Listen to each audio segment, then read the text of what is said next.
You're listening to The Sports Fix. Portions of The Sports Fix brought to you by Harry Buffalo. Harry Buffalo, join the herd.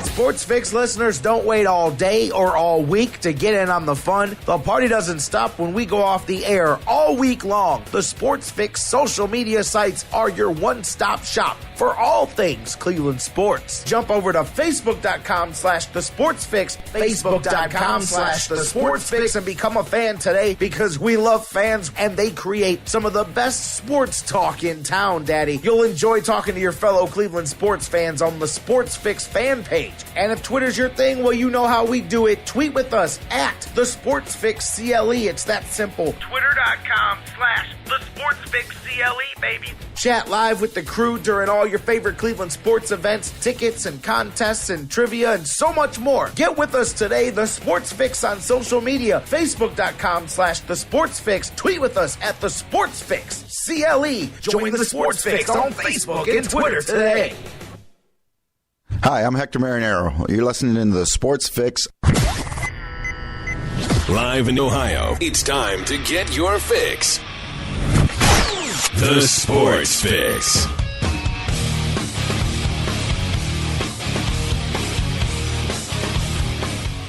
Man, it's been a few days. I'm literally going through the checklist here. Like, did I forget everything? Did I get it all?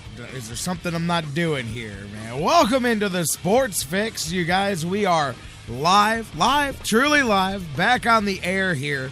An unexpected first Hump Day edition is the first edition of the Sports Fix this week. Let me tell you. I got to be honest. I'm not going to go into all the details. I can't.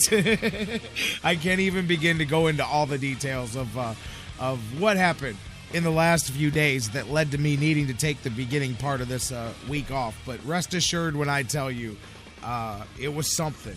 And I'm here. And I got to tell you, don't take that for granted. I don't take that for granted. Crazy things happen out of the blue.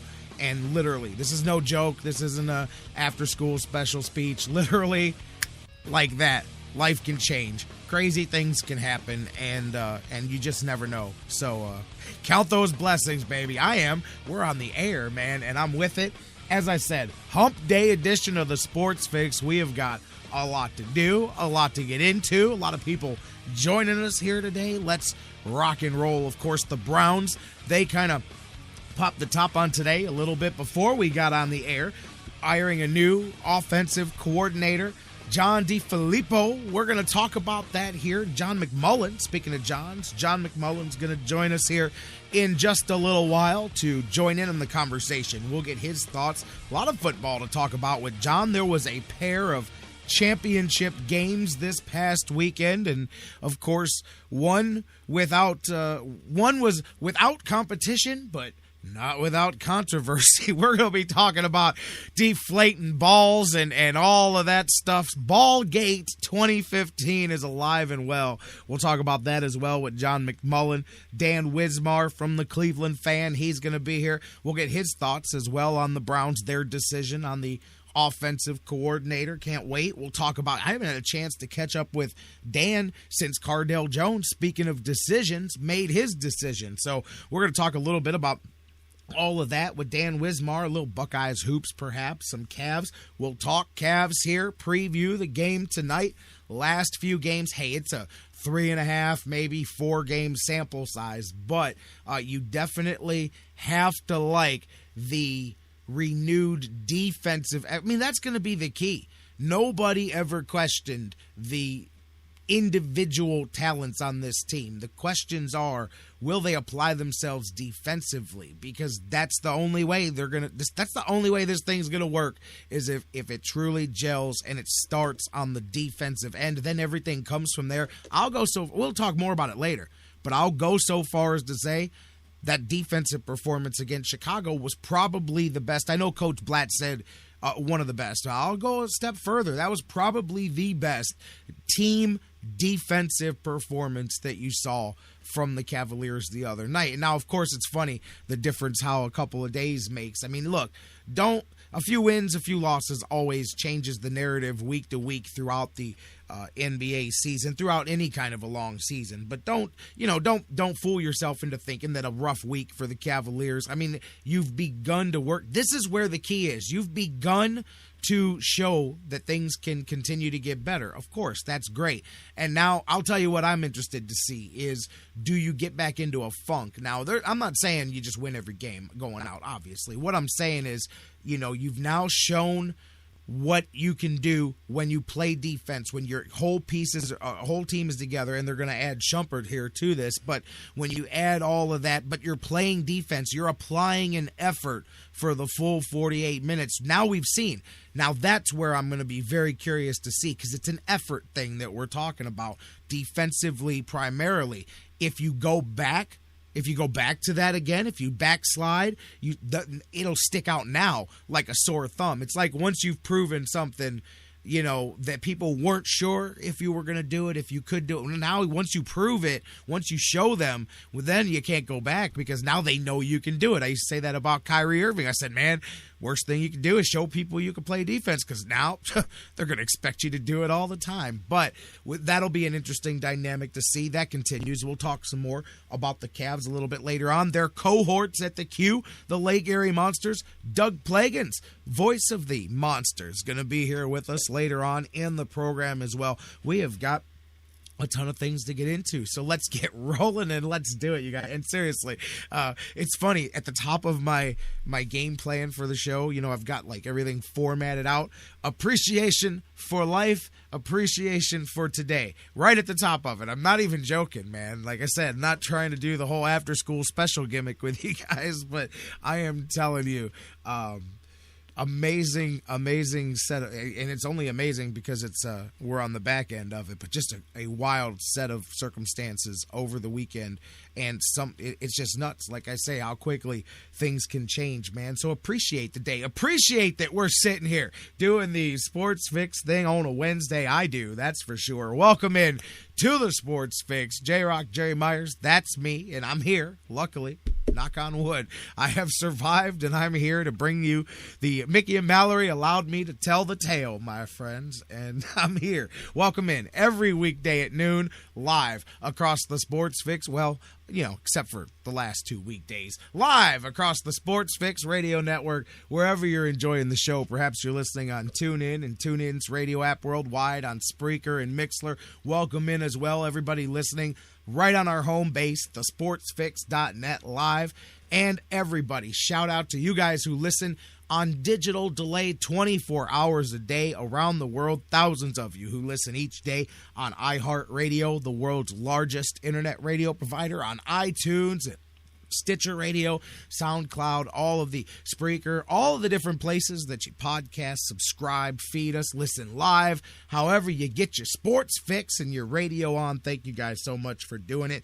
Be a part of it with us. As you guys know, Facebook, and some of you guys, I love it. I love the love, you guys. People know that we don't take days off. So the minute you're not there, I'm talking about listeners, guests, it's great. Hey, man, everybody's like, man, is everything okay? Because I know that you don't take days off lightly. I said, you got that right. But thank you guys for reaching out to me on Facebook and throughout the channels. Be a part of the show. Not going to have a lot of time to open up the phones today. Tomorrow, I anticipate some open windows to take some phone call, and I will be able to open up the phones in the back end of this show too. I just know that we've got John McMullen, Dan Wismar, Doug Plagens, boom, boom, boom, all coming up in a row here. But we will open the phones when we do.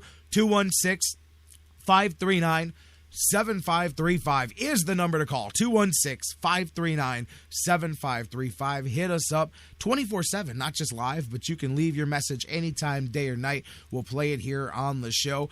Facebook and Twitter, great ways to get in touch with us 24/7. Facebook.com/thesportsfix. Tweet with us at the Sports Fix CLE, and make sure you guys follow, friend, like, whatever your social media gimmick of choice is. Make sure that you hit us up on them and follow us. Nearly 22,000 followers on social media. Be the next one and hit us up there. Facebook.com/the Sports Fix. Tweet with us at the Sports Fix CLE. Email us 24/7. thesportsfix@aol.com. Quickly, before we dive into the professional sport, you know what? I was pretty happy. As you guys know, been out the last couple of days. I was joking about being thankful for being back, but I actually started back to work yesterday evening doing some high school basketball. As you guys know, high school basketball. They started my voyage this past weekend that led into the awesomeness that I'm not going to go into details any more than that about, but I had a great game. Let me tell you, last night, that was a great way. When I got done with the game, I said, what an incredible way to put the last few days behind me and to get back to work and to get back moving. Seriously, for those of you that joined me on 1330 a.m. on WINT, and many of you do that listen to the show, I hear from you guys. If you didn't, and I know, hey, I'm not going to go forever here on high school basketball from Northeast Ohio, but I got a chance to call a game last night that just, first off, I'll just tell you, it was clearly easily the best actual, I'm talking about action, everything, game of football, basketball, anything that I've done in my brief play-by-play career. It was great. But, man, just when I got done, I said, well, what exactly what the doctor ordered here. Willoughby South, they're just on the cusp. They're top 25 here in Northeast Ohio. I'm the primary play-by-play guy for Willoughby South basketball here, and they've got a great squad over there. They really do. I get to appreciate them because I see them week in and week out. But anyways, they come into the game last night. They're 9-1. Haven't played at home in over a month. They're crowds, hey, it's some bad weather last night. Crowd still filled up the gym. Solon comes in, a team from one of the eastern suburbs here and southeastern suburbs here in Northeast Ohio. Solon 5-5 on the season, kind of a middling team. They've got a lot of young guys. They only had I think 3 seniors on the squad, so they're still feeling their way. But anyways, they come and they're undersized in many aspects of the game. There, but I'll tell you what, man, they had a heck of a squad, heck of a coach over there too.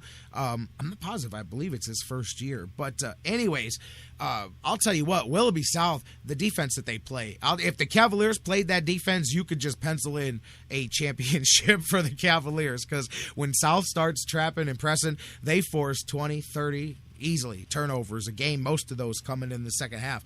But anyways, South runs up a 10-point lead at the end of the first quarter. Solon comes back, gets it down to, nearly a tie game before halftime. Willoughby South jumps out to an 11-point lead in the second half. Solon comes back, and then it got crazy. That's just a basketball game, back and forth. The last few minutes and into the end of this thing was just fantastic. Solon hits a couple of and ones down the stretch when they're down 4 or 5 points. They end up with the game tied, have the ball, final shot. They don't make it. We go into overtime. Overtime, Solon comes out nailing everything. They're trying to put the nail in the coffin of the upset. It was fantastic. The building was rocking. Their sideline, the visiting sideline, was as loud as the home sideline by this point. And what was kind of ironic was the junior varsity game went almost the same way between the same two schools earlier, and the home team lost. So you could just feel it, the visiting side going, and these kids are rolling. Solon hits a shot. Gets a 4-point lead with 40 seconds left. You're thinking, boy, this one's in the bag, man. Going to be an upset here. Tell you what, they've got several great players over there for Willoughby South. Anthony Coleman is the star. He's the top player that they've got. And they've got a lot of great guys. I'm not trying to single him out, but he's that guy when you need a play, you go to him. He hits this unbelievable falling out back three-pointer, falling into his own bench to bring the team back to a 1-point deficit with 9 seconds left in the game. And the only reason he got to shoot the ball was because Willoughby South played such tight defense, they forced a 5-second violation on the inbound. All Solon had to do was inbound the ball, run it around until they get fouled, make a couple free throws. This thing was over. Instead, 5-second violation. Coleman literally falls into his bench, hitting a three-pointer, but South is still down 1. There's about 9 seconds or so to go here in this thing. South's got the ball back. They're trying to inbound. About 4 seconds left after a couple of bad inbound passes. Coleman gets the ball again, fires up a desperation heave for 3. I'm watching the ball go to the hoop and miss, and I hear the whistle blows as the buzzer goes on the game for the end of overtime. and they called a foul on the 3-point attempt. So the kid goes to the line, no time on the clock. They move everybody off it, and you could literally feel it in the building. He bricks the first free throw. Realize his team's down by 1. He's got 3 free throws. He bricks the first one. You got to think the pressure goes up. Boom, nails the second one to tie the game. Third one, bounces all around. Boom, drops in. They win the game. It was an incredible way to win if you're a South fan. A hell of a way to lose if you were on the other side. It was one of the rare times that I would say that the other team lost as much as one team won. But, I mean, it really was quite dramatic for being some high school basketball on a Tuesday night. You're thinking, but, man, it was quite dramatic. And like I said, turned out to be a really fresh-paced, fast, just a great way to get back to work, man. What a heck of a way. And obviously, I had to spend 5 minutes telling you guys about it. But I say it all the time. If you ever get frustrated, all the professional stuff, all the big money, all of that, man, high school sports snaps you right back to what it's all about. You enjoy the game. Those kids out there playing. But, man, that was a heck of a game. And I'll tell you what, if that game that I called last night had been on the NBA level, it would have went down as one of the greatest finishes in basketball game history, because it was the way it went back and forth was just pretty awesome, man. So anyways, I wanted to talk about that. Great way to start things. Back to work there last night, and then back here today.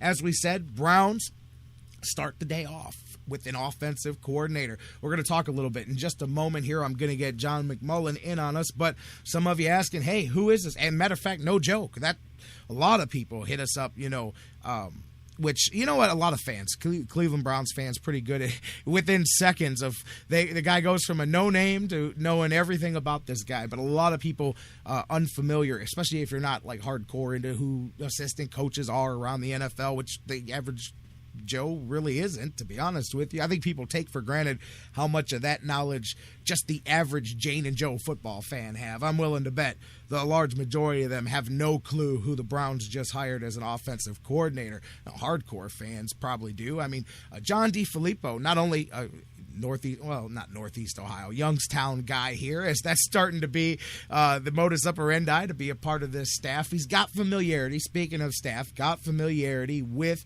Mike Pettin from being on the Jet staff together. DeFilippo's never been an offensive coordinator in the NFL. He's been a quarterback's coach, and I've got to be honest with you. To me, a lot of people point to what he's done most recently, which was last year he was the quarterback coach for Derek Carr and his evolution as a rookie quarterback, and I'll give him that. But I do have to counter that by telling you he was also the quarterback coach in 2007 for Jamarcus Russell. Bad stuff there. He quarterbacked some not-so-great football and some okay football from Mark Sanchez when he was the quarterback coach for the Jets.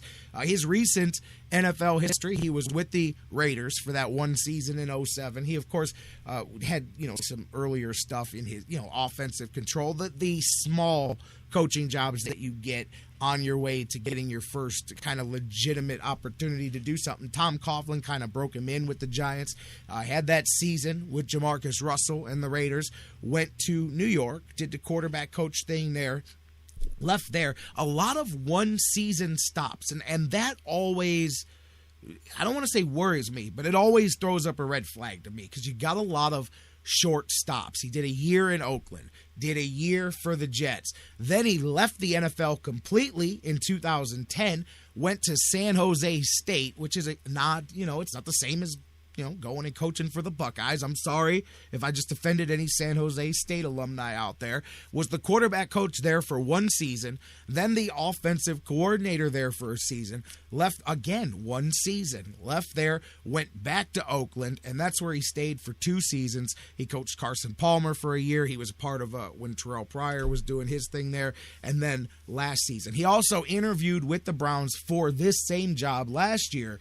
Didn't get the job. Browns decided to go with Kyle Shanahan, but Mike Pettin was very high on him last year, so obviously that followed back up. You got to think part of it is, and I'm the guy that was all about bringing in a young, and I don't want to say young, and the guy's the same age as me, he's 36, but a young as far as getting opportunity to go be a coordinator. I preached that I wanted that, but I really saw a guy like, boom, right here, this would be perfect. as a quarterback coach for a year or two with a little more experienced offensive coordinator, handing the reins, grooming a guy, getting him ready for the spot.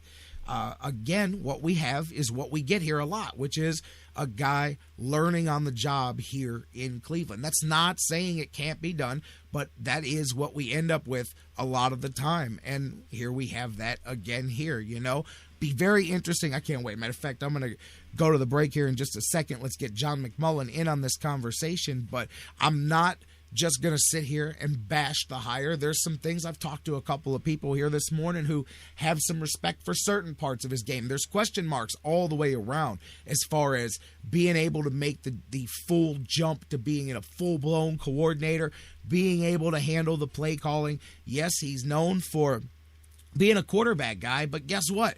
So was Norv Turner, and that didn't work out very well for Brandon Wheaton. So I guess it doesn't matter how good DeFilippo would be with quarterbacks, depending on the quarterback that you give him to work with. That's going to be, I guess, the next evolution of this is where the Browns start to go from there. I'm curious when we find out more about the strategy or what's going to be attempted to be done here as far as offensive by DeFilippo, where he chimes in on the quarterbacks and his thoughts on different things. But right now, all we've got is a face in place, as they would say, and the Browns are going to move forward from here, but they do have an offensive coordinator. It's John DeFilippo. He comes over from Oakland here, and I'll tell you what, again, not 100% on board with this one, and I have no problem saying that.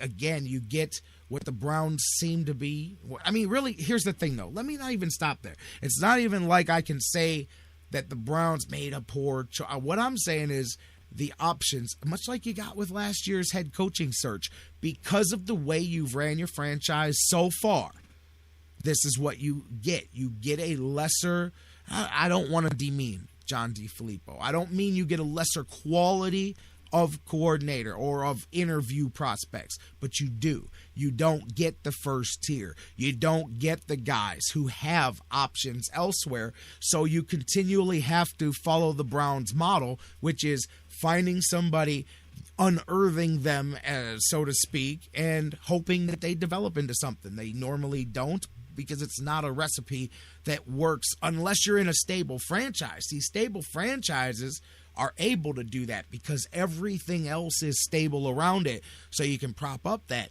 young offensive coordinator or that inexperienced guy there in that spot. That's not, we don't have the stability to prop that up, as I'm saying. So again, he could do great. He could do fantastic. He's still stepping into the same reasons that Kyle Shanahan left, and I'm very curious where that sits with him. But at the end of the day, much like we said last year with Mike Pettin, and now keep in mind that I like Mike Pettin, and I thought that the Browns, that's where it goes right for you. When you dig under the rocks and you find the guys that nobody else is looking at because you have to, I think you unearth a Mike Pettin every once in a while. But same thing being said, you unearth a Chud. You unearth a, you know what I mean, other guys that wash out and it doesn't work out for whatever reason. So you're still flipping a coin. You're still tossing heads or tails and hoping that it lands your way.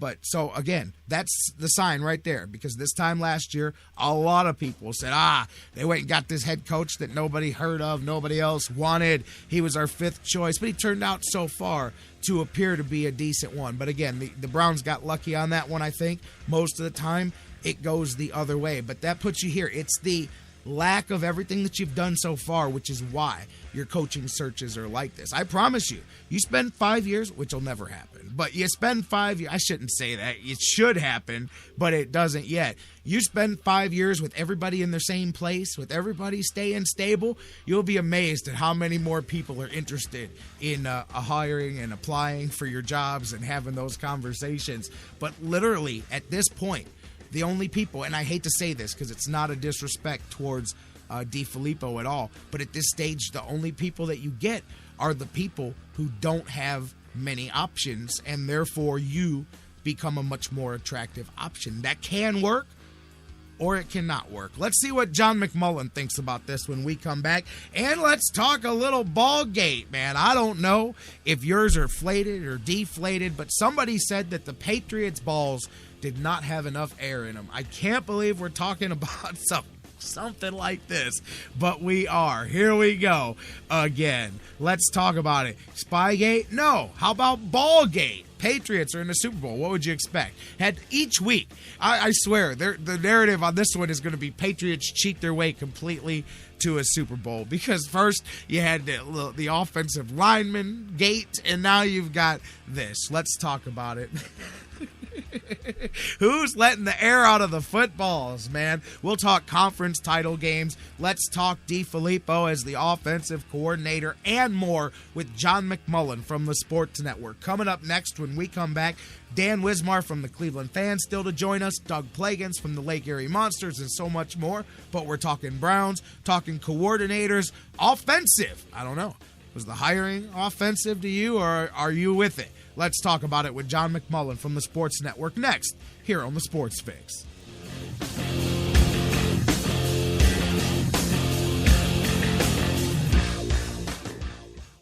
The Sports Fix, the show that asks the question, What you talking about, Lou?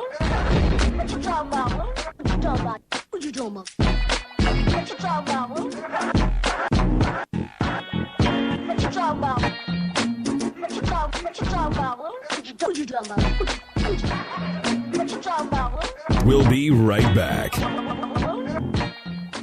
Sports Fix listeners, you've heard me talking about it. Millionaires being made all season long at DraftKings.com, America's favorite one-week fantasy football site. I've been playing there too. It's now J-Rocc's favorite one-week fantasy football site. What's one-week fantasy football? That means no season-long commitments. Play whenever you want. Have a player who's hurt? That's no problem at all, because you change everything week to week. Injuries don't derail your chance at victory. It's a new season every week. You're never stuck with the same players. You can pick your team in just minutes and be on your way to winning huge cash. This season, one listener turned $10 into $5,000. Another turned $2 into $10,000. And a new millionaire has been crowned nearly every week this season at DraftKings.com. You could be next. Imagine winning $1 million in one day. $1 million just for playing fantasy football at DraftKings.com. Head to DraftKings.com now and use promo code Spreaker to play for free in the $10 million Fantasy Football World Championships. DraftKings.com. Bigger events, bigger winnings, bigger millionaires. Enter Spreaker now at DraftKings.com. The Sports Fix is on iHeartRadio. Download the free iHeart app today. Subscribe to the show and get your fix.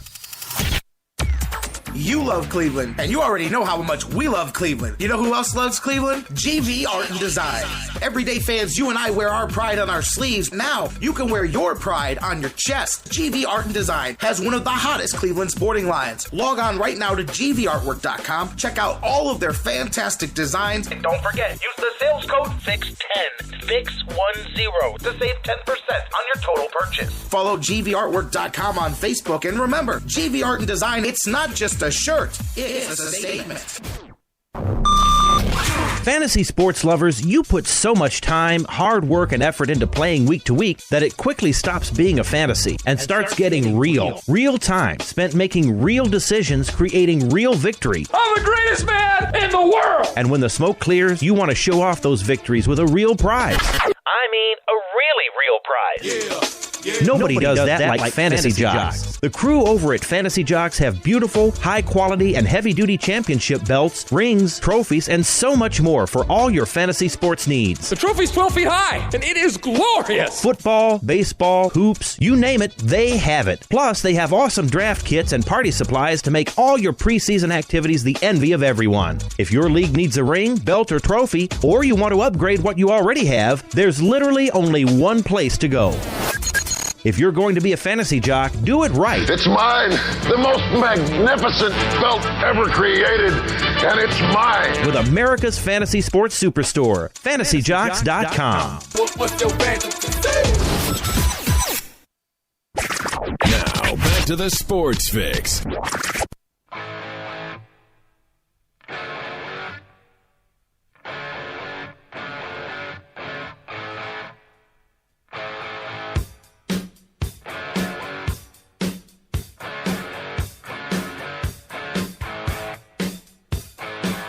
Living easy, living welcome back to the Sports Fix Live. Hopefully it's not a highway to hell, just a highway to awesomeness here as we're back on the air. J-Rocc back with you, rolling on, being prepared to be joined by John McMullen from the Sports Network here as we're going to pick up where we left off before the break, talking a little bit about the Browns, their latest hire, the championship rounds here. The Patriots, it wouldn't be a Patriots Super Bowl. Last time the Patriots were in the Super Bowl, they were accused of cheating that time too, man. I tell you what, man, I was talking to somebody earlier, man, and we're not the only ones. I've heard some other people kind of echo this statement here, but you know, I'm not going to lie. You were kind of looking, you know, the whole Spygate thing, and everybody knows how that tainted, you know, to some people before the other one.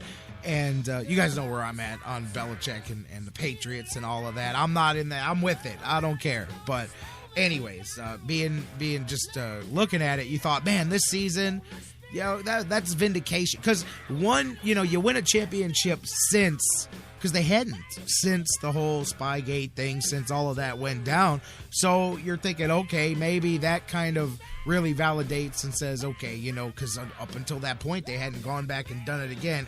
Nullify that one here with this one. But interesting. And I'm curious where you guys are with this here. With the whole, the balls deflated in the air and all of that, and were the Patriots. See, here's the thing. I'm going to ask John about this when he joins us. My thing, too, is, and hey, the organization in some way is going to be held responsible. Supposedly 11 of the 12 balls. Each team has 12 balls that they're designated to use for the game. But they're all inspected, I think like 2 hours and 15 minutes before the game. So what it means is that somebody from the Patriots had to have let the air out of these footballs in that 2-hour window before the game. I mean, a lot of people talking about Belichick, the buck stops with him. He should be, I mean, a lot of people getting on the high horse today saying, hey, if this is true, suspend him for the Super Bowl. And I'm with the sentiment of that, no doubt, I get it. But how can you prove that somebody, even if you can prove that somebody did it, how do you prove who made the call?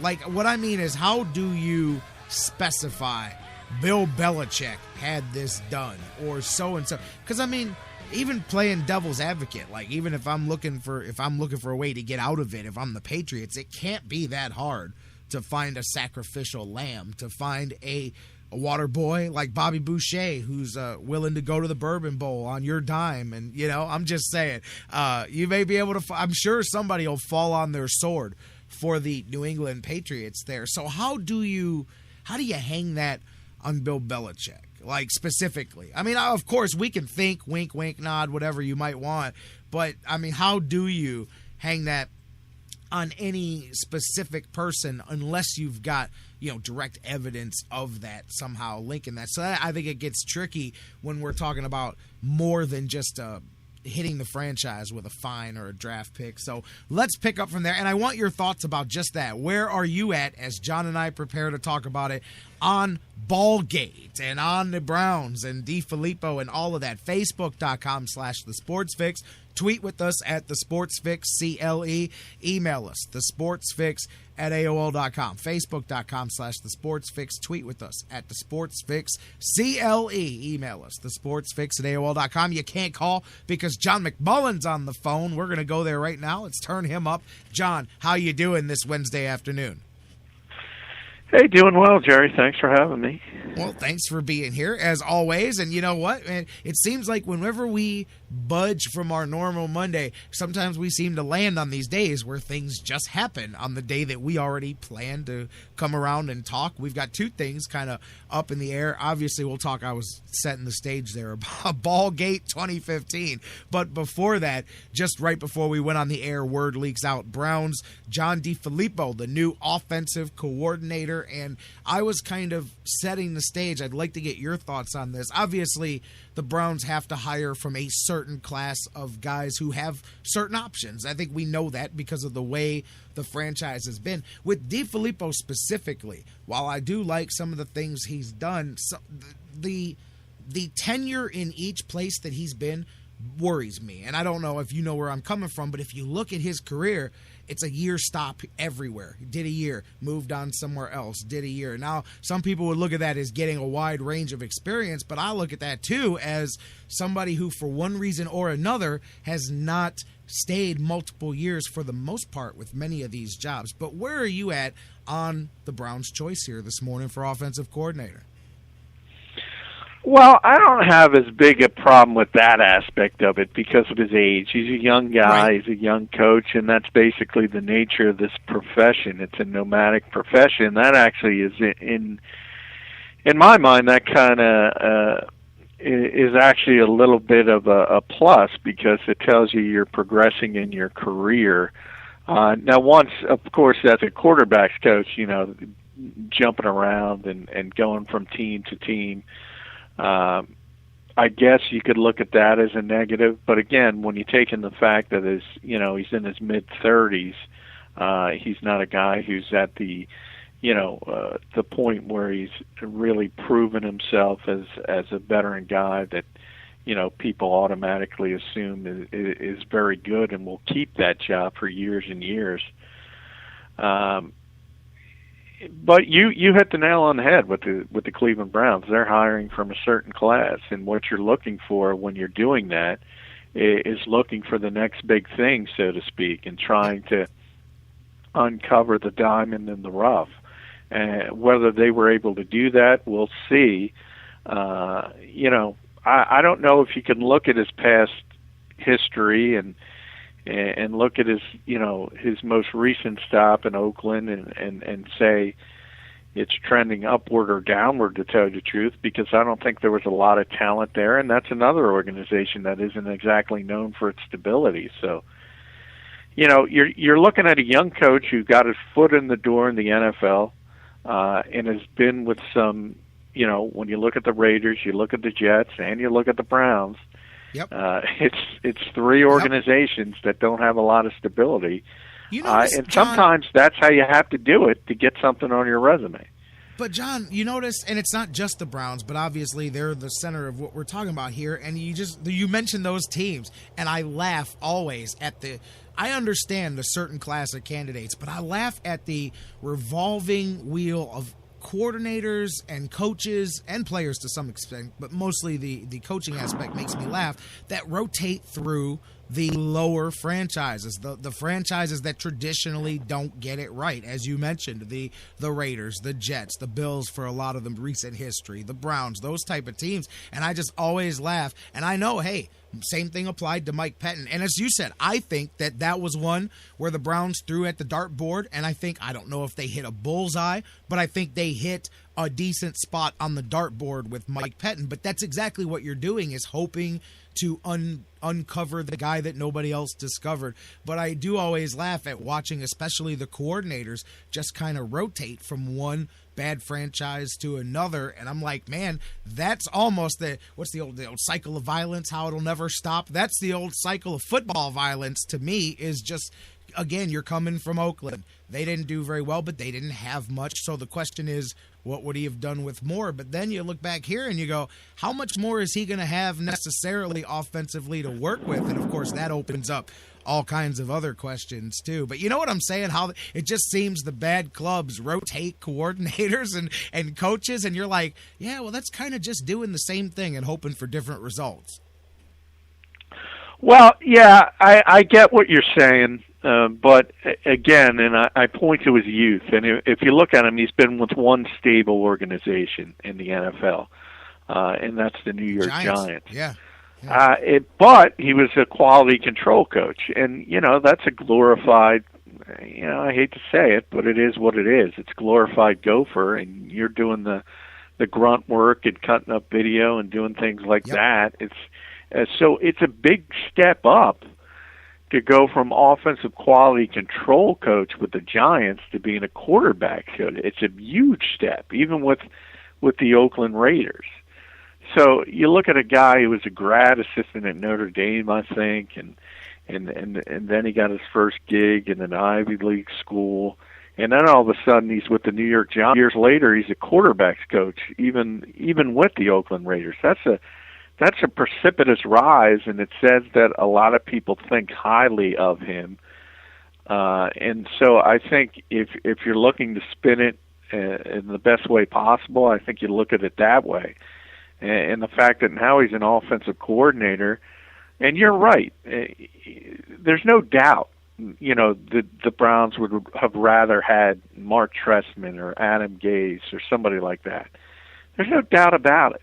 But no one's going to come there the way they've handled their business in the last few years. So you have to go this route, and you hire a young guy who's, his career's been trending upward, and hopefully it works out. And Mike Pettine has a bit of a history, so that's part of it because he knows him.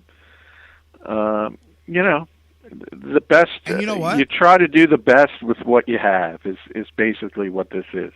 And I wouldn't be surprised, not only considering how close DeFilippo came to getting the job last year before Shanahan, but you mentioned, too, with them having a little bit of familiarity, you've got the backhanded slap of a little bit of betrayal. Mike Pettine didn't, see the Shanahan thing coming like that, or he may have went a different route instead of signing a guy to a 3-year contract. So, having that, I don't want to necessarily say loyalty, but that previous relationship that he didn't have with Kyle Shanahan, maybe that's safety blanket of going, hey, hopefully at least I don't got to worry about this guy taking a hike on me right off the bat. That little safety net plays in there too. Yeah, friends hire friends is basically when you get the power. We just saw it in Denver with John Elway bringing back Gary Kubiak. That's generally it's true in regular life, and it's true in the NFL. And guys who get positions of power tend to bring in people they trust. That just makes sense. And to me, I look at it and I know this hire is not going to excite anyone in Cleveland, nor should it. But if you look at the other hand and some of the coordinators, some of the retreads, Chan Gailey getting Martz. the Jets job. Mike Martz. They were in. talking to Mike Martz. Greg Olson down in Jacksonville. Yeah. You see these. Even Kyle Shanahan, with all due respect to Kyle Shanahan, really, what has Kyle Shanahan done in the NFL besides have the right surname? And I even go back to Norv Turner. Norv Turner, and everyone in this industry laughs at me when I say it. I don't get Norv Turner. I've never gotten Norv Turner. People genuflect in front of him and act like he's this tremendous offensive mind. You and I could have coached those Dallas Cowboys teams. That's the with Emmitt Cowboys. Smith, Michael Irvin, Troy Aikman. Yeah. Maybe the best offensive line in the history of the game. We could have done whole offense, go of, Hall of Fame offense, not just individual players, man.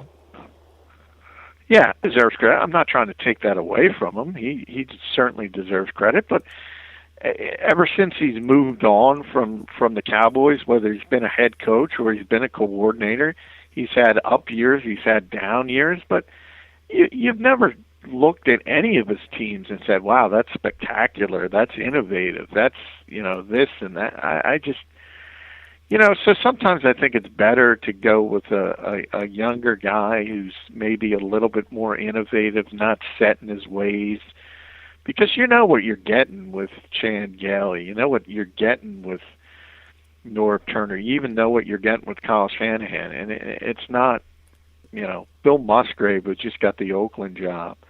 You know what you're getting there. And it's not, cutting edge. Let's put it that way. You just set up my next question perfectly, talking about what people know what they're getting.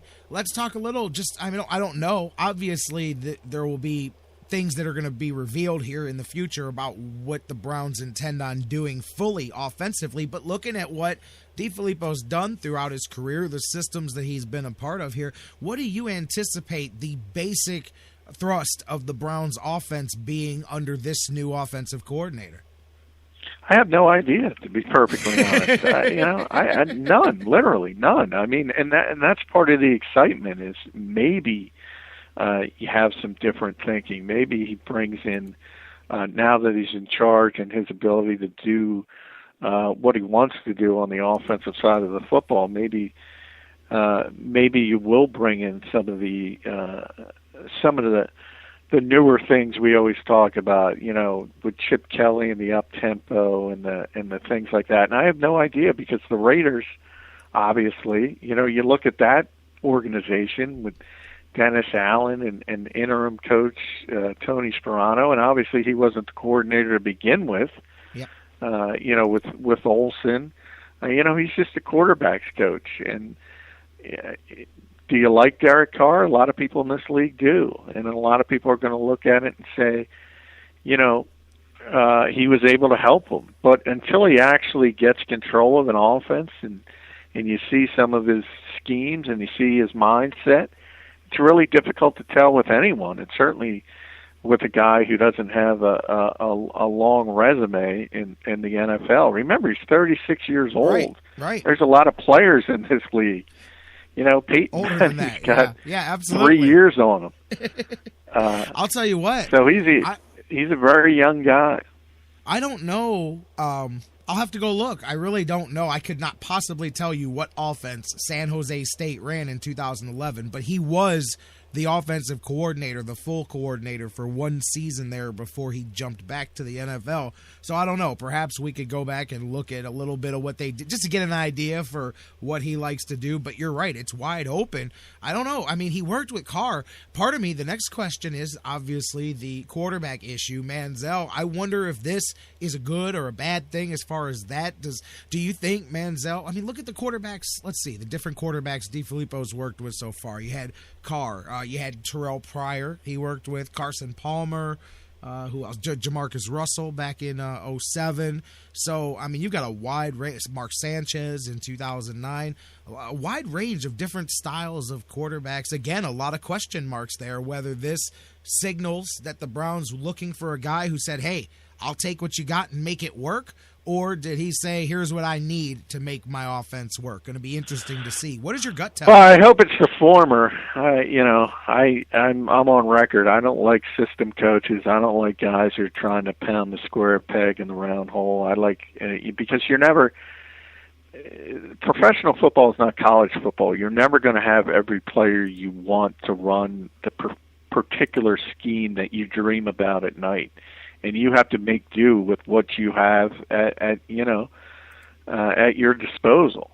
And the best coaches in this league are the ones who utilize the talent they have in the best way possible, and minimize the deficiencies and mask them as best possible. And we'll have to wait and see what kind of coordinator he turns out to be. I guess my biggest concern is that, in his mid-30s, I just hope he doesn't go out drinking with Johnny Manziel. Oh. That wouldn't help. Let's not even go there right now. But it's going to be very interesting to see as some of these answers come out, because I love it. I lay it to you, and you go, "Hey, man, I don't have any idea," just like you, and that's part of seeing where this goes from there. Here is, of course, you're listening to the Sports Fix. If you're just tuning in, John McMullen, J-Rocc here, doing the thing and talking about the Browns and their latest hire, and I'm sure we'll see how that continues to develop as they've got a few more coaches to hire, and then we'll start seeing personnel decisions. But I want to shift now. The other big thing going on, BallGate 2015, and of course everybody asking questions about this. As it stands now, the NFL investigating the Patriots for allegedly deflating 11 of the 12 footballs. Each team provides 12 footballs for the game for them to use, and somewhere in between the 2 hours before the game that they were checked out and the time that the game started, apparently 2 pounds of air were let out of the balls. And some people even asked me, I had a buddy of mine last night go, well, what does that do? I'm like, well, I'm assuming it makes it easier to catch the ball because you got a little bit of give in the football, easier to throw it as well because you can get a little more of your fingers dug in there on the football, especially if you don't have the the big hand. But, obviously the fact that the Colts got rolled so bad makes this such a bad game to even be talking about this, because they could have been using gold-plated footballs and the Colts weren't getting close in that one. But where are you at on this? First off, just on the whole thing, and then for everybody that wants, our boy Belichick, everybody wants his head. My thing is, even if you say, okay, the Patriots are cheating again, they pulled the okie doke, how do you figure out who did it? How can you prove or even accuse Belichick, anybody, the owner, anybody, of doing it unless you have direct evidence? Now it's just a franchise decision, but you can't pin it on one person in particular. Like Belichick stopped and said, hey, make sure you go deflate those footballs. I'm not saying he wouldn't, but you can't prove that he did. Where are you at? I'm at this is beyond silly. BallGate, baby. I don't understand people. I mean, to me, it's envy. It's, people are green with envy about the Patriots' success, and they want to take shots at them. And, I've been accused of being a Patriots fan in the past because I respect their success and I respect what they do. But, I could care less if the Patriots win or lose. But I do respect the success that they've had in this era, and there's no doubt in my mind they deflated the balls on purpose, and I don't care. I don't seriously. Cheating in the NFL didn't start with a disgruntled Eric Mangini, and that's what it was. Whatever, skirting, sort of like the Omerta, the mafia code of silence, the revealing Spygate, because that's exactly what happened there. I mean, to this day, Bill Parcells claims the Bill Walsh 49ers used to jam radio signals in playoff games. Parcells himself, remember when he used to open the big door in the Meadowlands to help his kicker and hinder the opponent's kicker when those swirling wind games? I don't know. Is that cheating? They used to say the Browns turned off not that they needed to, the stadium was old anyway, but the Browns would turn off the hot water to the visiting locker rooms, and they would, there's stories for days. Yeah, there's a reason you fight for home field advantage. I mean, I can tell you, nobody in this league believes the Saints, weren't bugging the opposition coaching box. Remember that story? Look at how with Mickey Loomis. Yeah. The Cowboy, how about the salary cap issues with the Cowboys and Redskins when they were just skirting the salary cap rules in the uncapped year? 49ers and Cowboys in the 90s when they were doing that. I mean, look at what they did with the salary cap. They monkeyed around for years with that thing, man. Yeah, exactly. A couple years ago, we just talked about Norv Turner. Remember the Chargers and the Stickum issue? Trying to stick him in the...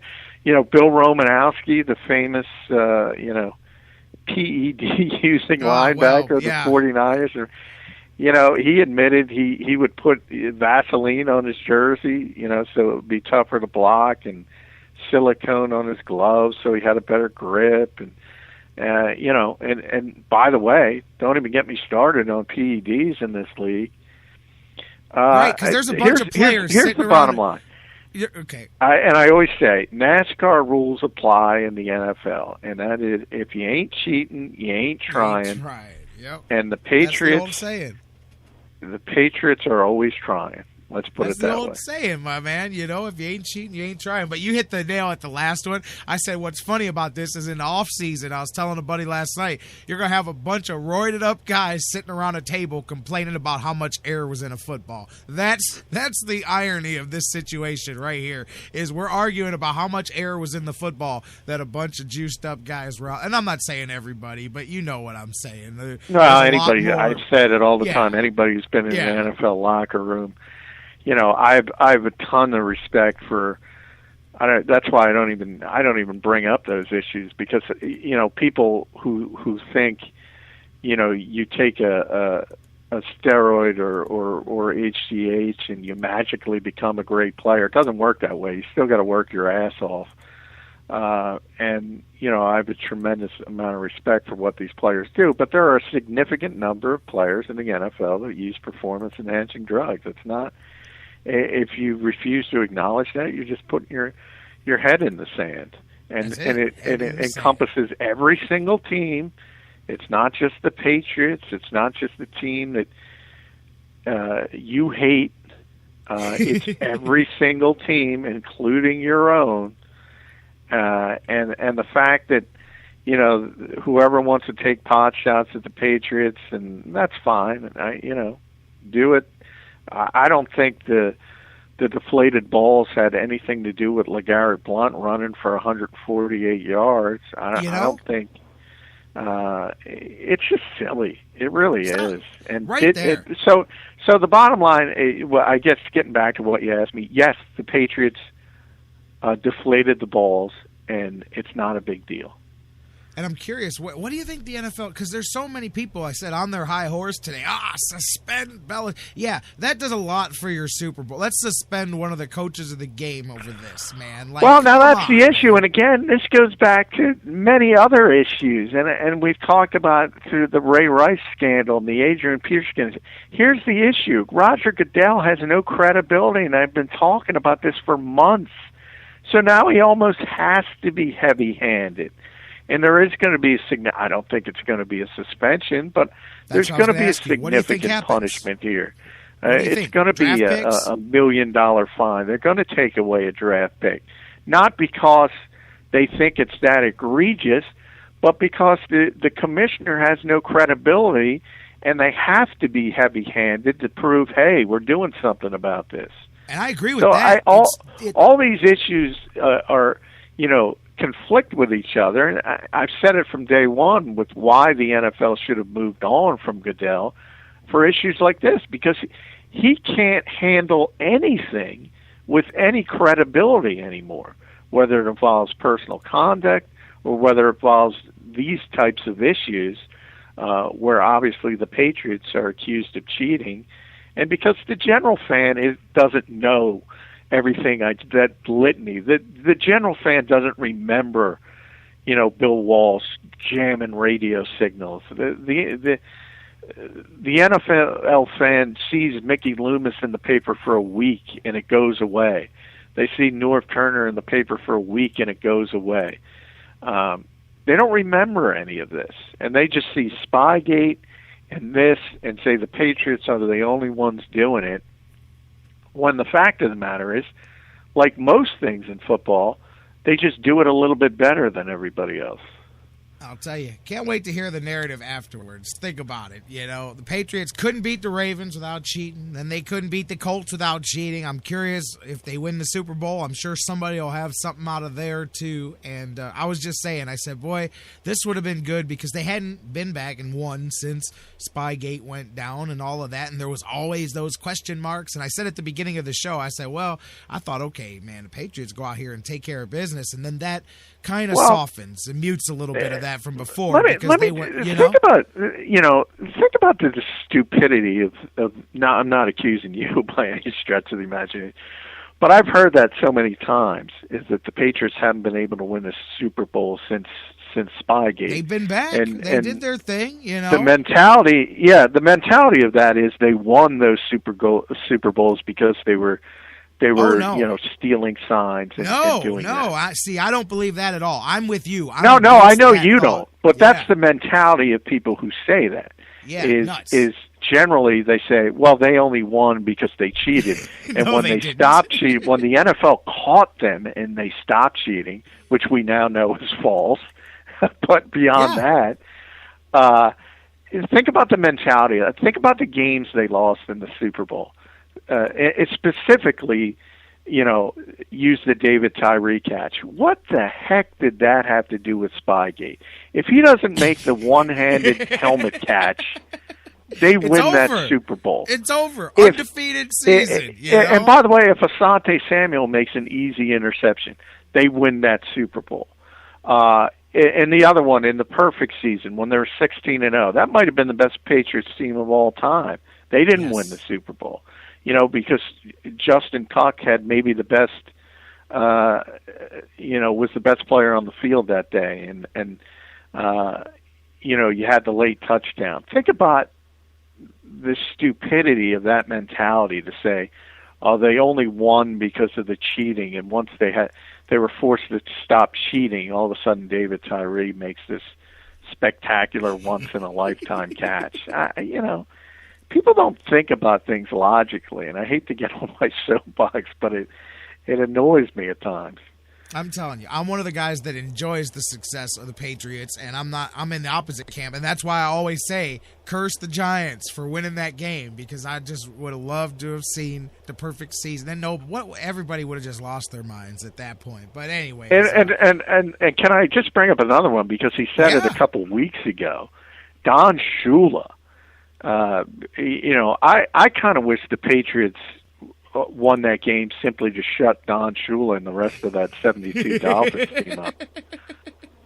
Don Shula came out a couple weeks ago and said, Belichick, and called him a cheater, and this is before this issue, obviously dating back to Spygate. And I can tell you, everyone in the NFL, and you can look this up, Don Shula was the head of the competition committee for years and years and years. And magically, the Miami Dolphins were either the least penalized or in the top 3 least penalized teams every single year. And we know the Oakland Raiders, who had the great rivalry in the AFC, seemingly always fighting for the AFC title, were the most penalized team in years. And there are a lot of people in the NFL in that era who think Shula used his influence on that committee to make sure the officials took things easy on the Miami Dolphins. Take it for what it's will, but that to me is much more disingenuous to the league than anything Bill Belichick has ever done. I never put the 2 and 2 together. I didn't even realize that, but that makes total sense. I mean, hell, Art Modell was on the TV committee, and you think it's any coincidence the Browns got all their Monday Night Football games and all that exposure and stuff? Of course not, man. But I did not realize that he was the head of the competition committee, and they were the least penalized team during all that time, man. Interesting stuff here. Well, we're flipping over to the top of the hour. John McMullen, J-Rocc here, talking a little football. Hey, forgetting about the BallGate thing for a minute. 2 conference title games in the books here. We don't got to get heavy in the Super Bowl. We can talk about that next week. But what were your thoughts? Obviously, one game, I don't care about the balls being deflated or not. Like I said, you could have been out there with Genie in a bottle, and it couldn't have helped the Colts win that game. And you're right. I mean, forget the passing. When you look at LeGarrette Blount, just dominant on the ground. Anytime they needed something, they were able to go get it on the ground. That has nothing to do with flat footballs or anything like that. And but anyways, one game completely one way. The other game just amazing. The Packers and the Seahawks, I'll put it up there with in my opinion. I don't care if people think the first 3 quarters were bad. I disagree. That's what set up the final two stanzas of that game. Going down as one of the best conference championship games in history to me. I absolutely was enthralled by the end of that one. Talk to me about the conference title games. Well, one wasn't a game, and you're right. I mean, that's been the history of the Colts-Patriots rivalry. Is the Colts simply can't stop the run. And if you go back to the divisional playoff last year, they gave up 166 yards to Blount. And I think week 11 or week 12 this year they played him again. That was the Jonas Gray game. They gave up 202 yards to Jonas Gray. They simply can't stop the run, and it wasn't a game. The other one, I mean, it's just one of the worst losses I've ever seen, and for any organization at that level, to totally outplay a team for 58 minutes, dominate a football game. I thought, it was one of the all-time worst coaching performances I've ever seen at that level by a guy who I regard as a good coach by and large, and Mike McCarthy. I think he's a very good coach, but he was just awful, and there's no way to sugarcoat it. There's no way to spin it. He did an awful job in that game, and he is the biggest reason. I know Bostic is the GOAT, the GOAT in Green Bay, and he should have made that play, or at the bare minimum should have done his job and blocked and let Jordy Nelson catch it. But whatever. Who put him in a position to make that egregious mistake? I would say Mike team, McCarthy. Man. That's your hands team, man. I mean, the hands team intrinsically, by its nature, signals hands. Guys that can handle the ball. Well, he was supposed to block and let Jordy Nelson catch it. That's the whole thing. They went right after him, and it went right off his face, man. I'm like, man, that's the clip you're going to replay in your mind forever. But again, I mean, it's not Brandon Bostic's fault that this guy doesn't, have the testicular fortitude, John, shall we say, to go for it on 4th and a half yard in the first quarter. Huge. Two of them you had. It's not Brandon Bostic's fault that he had, he's trying to run the football. He's trying to run the clock out. And for some bizarre reason, he's got James Starks on the field, not Eddie Lacy. That's not Brandon Starks' fault.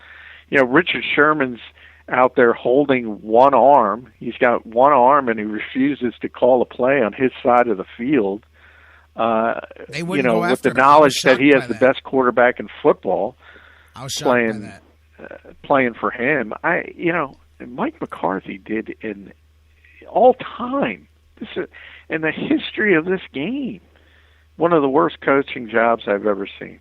I mean, John, I'm telling you, thinking back to the end, the final, stages of the fourth quarter, and that, I mean, you could watch what was happening, and you almost couldn't believe what you were seeing as it was happening. I mean, we were moments away from a pretty dominant victory here. I mean, like you said, for 58 minutes, there was no doubt who was going to the Super Bowl in this one.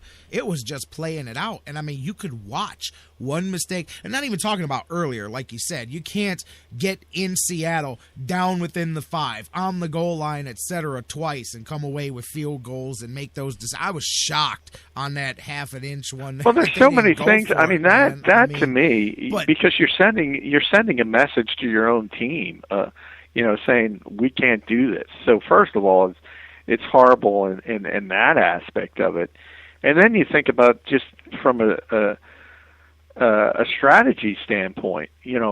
Worst case scenario, you get tackled in the backfield. Then Seattle's got to go 97, 98 yards.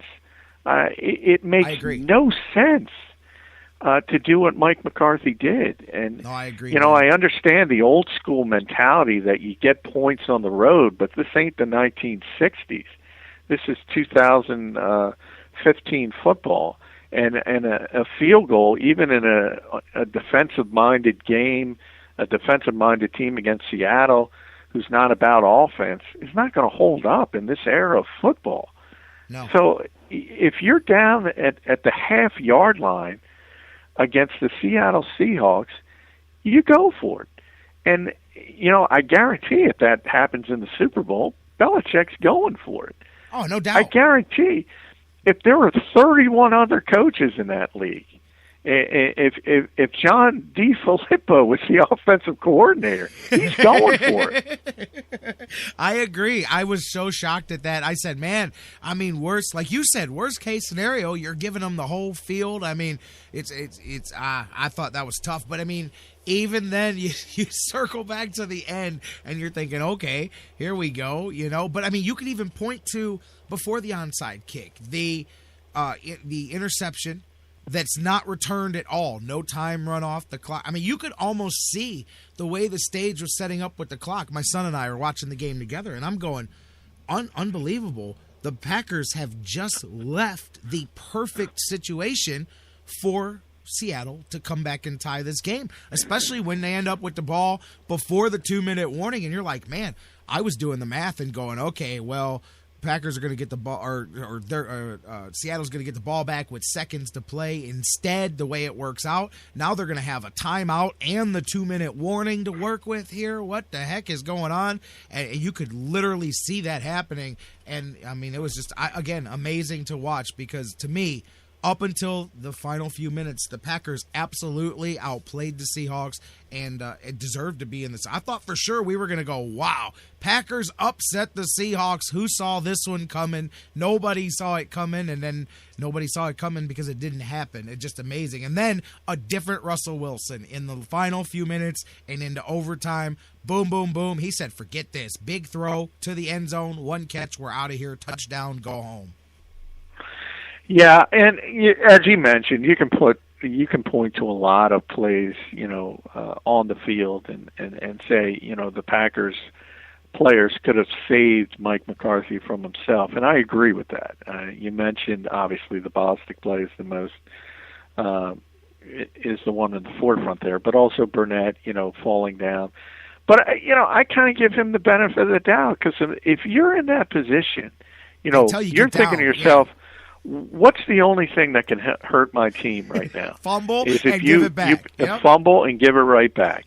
So I kind of give him a pass on that. I really do. And the fact that if you get one first down, basically, in the rest of the game, it's over. The Seahawks are done. And they weren't able to do it. They run it 3 straight times with James Starks, 3 straight times with Eddie Lacy. 2 out of 3 times. They did pass it once. And again, that's at the point of the game where Richard Sherman has to hold his arm with his other arm. It's so obvious. Everybody can see it, Yeah. I mean, you're like, wow, he's a soldier out there gutting it out. That's for sure. But you would have thought, go after him. Go after him with Aaron Rodgers, Yeah. And by the way, and you know me, and I think Aaron Rodgers is the best player in football. The one part of that where I will criticize him is this. It's outside of Rodgers, whether you want to look at Peyton Manning, Tom Brady, Drew Brees, whoever.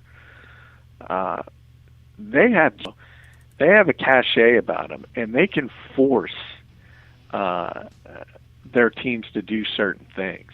And Aaron Rodgers after the game talked about how conservative they were, and that's not typical of how they normally play, and he's 100% right. But you got to go to your head coach during that game and say, look, I'm the MVP of this league. We got to get a first down. I'm going to go get that first down. You got to play that juice card. And he doesn't do that. And if there's one criticism I can level at Aaron Rodgers, that's it. Because he really, really has to exert some control over that offense and just say, you know what, this is dumb.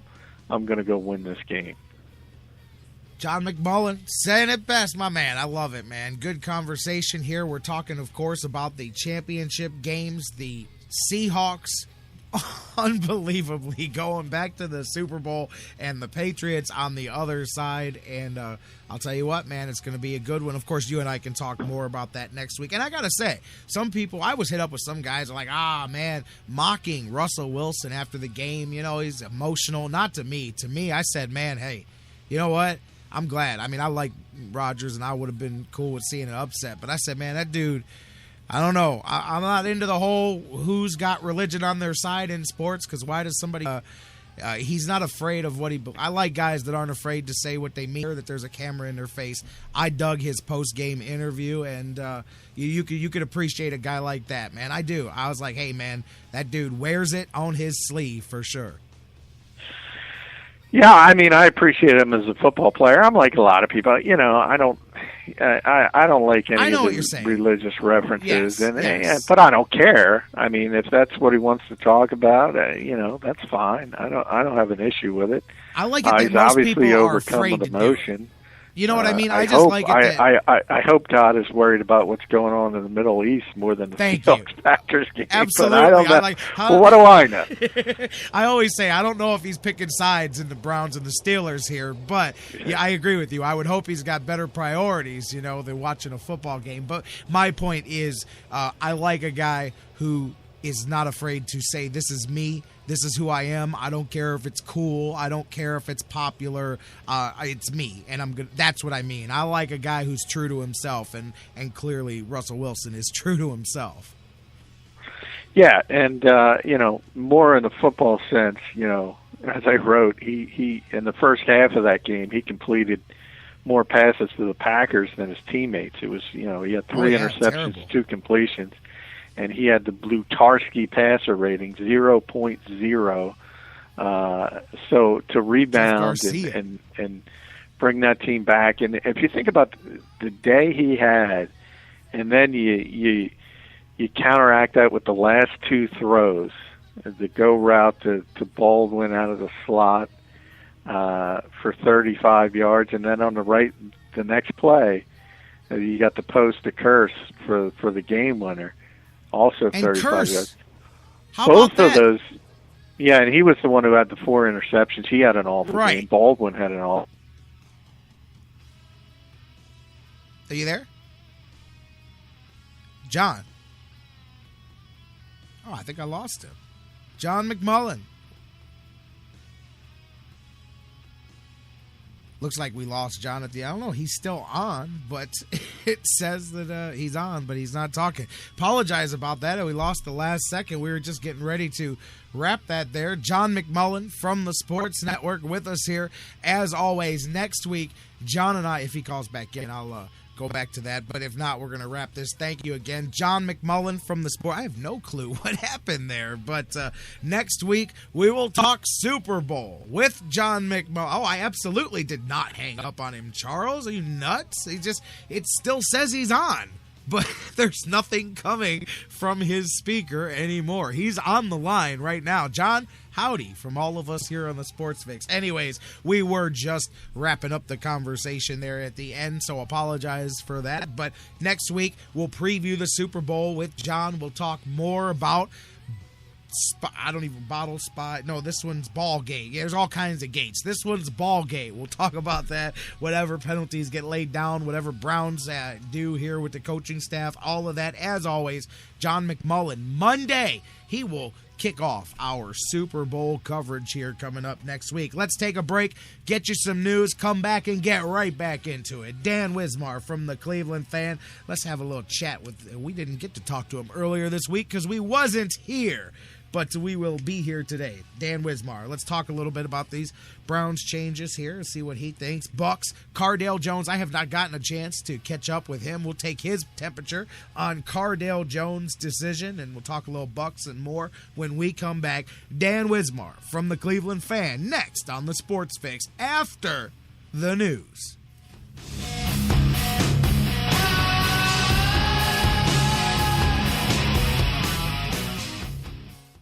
And now, a very special announcement from the Sports Fix. Black bears weigh between 200 and 500 pounds. Brown bears weigh between 300 and over 1,000 pounds. Black bears run away from you. Brown bears run at you. When attacked by a bear, simply lie still on the ground and cover your face and head with your hands. When the bear has finished batting you around and mauling you, contact the U.S. Forest Service. And that was a message from the Sports Fix. Hey, this is Scott Fujita, and you're listening to the Sports Fix.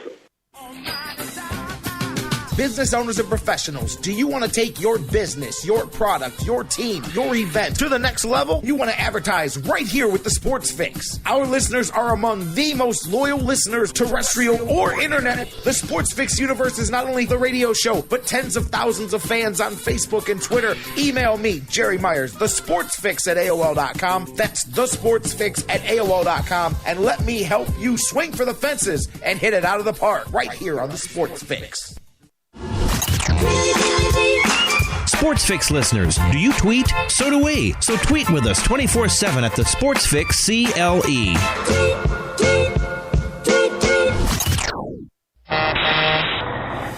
Whether it's an oil change or a new set of tires, Quick Lane at Valley Ford Truck has you covered for your automotive car care needs. They're your neighborhood quick service experts. They also offer a low price tire guarantee.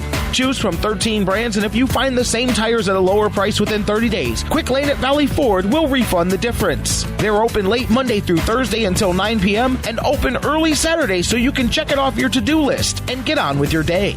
They also have a newly remodeled service lounge and additional service bay just for Quick Lane oil changes.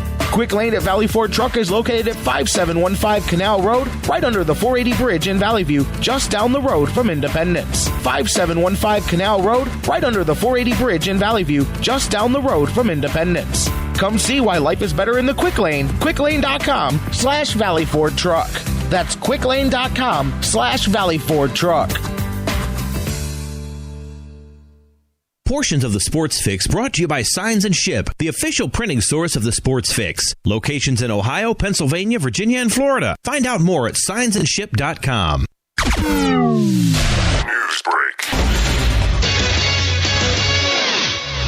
I'm Christine Lisi. Here's what's happening. The NFL has found all but one of the Patriots game balls used in Sunday's AFC Championship game were inflated significantly less than the league requires, according to ESPN's Chris Mortensen. The NFL is still determining how footballs were underinflated and could still impose penalties on New England. Considering Spygate from several years ago, how does this latest issue affect Coach Bill Belichick's legacy? ESPNBoston.com's Mike Reese weighs in. They really wanted one to say they got one after the whole videotaping thing, you know, and that's the one thing that people will say, well, you know what, they haven't won one since then. And I thought, when you talk about legacy, Freddie, that word, I've said this for a couple years now. You know, I felt like the idea of getting one after that would really help the legacy. Mike Reese on the Freddie Coleman Show. Sacramento Bee reports Eric Mangini, a 49ers assistant coach the last 2 seasons, is among those in the mix for San Francisco's defensive coordinator job. Mangini also being considered by the Raiders. NBA, Oklahoma City's Kevin Durant with a bruised elbow says he'll still play tonight against the Wizards. Resolution season isn't just about cutting back on snacks. Crunch on almonds instead. Every 1 ounce handful helps you defeat hunger with 6 grams of protein and 4 grams of fiber, so you can take on the day, week, even the whole year. Crunch on with California almonds. Back to the Sports Fix.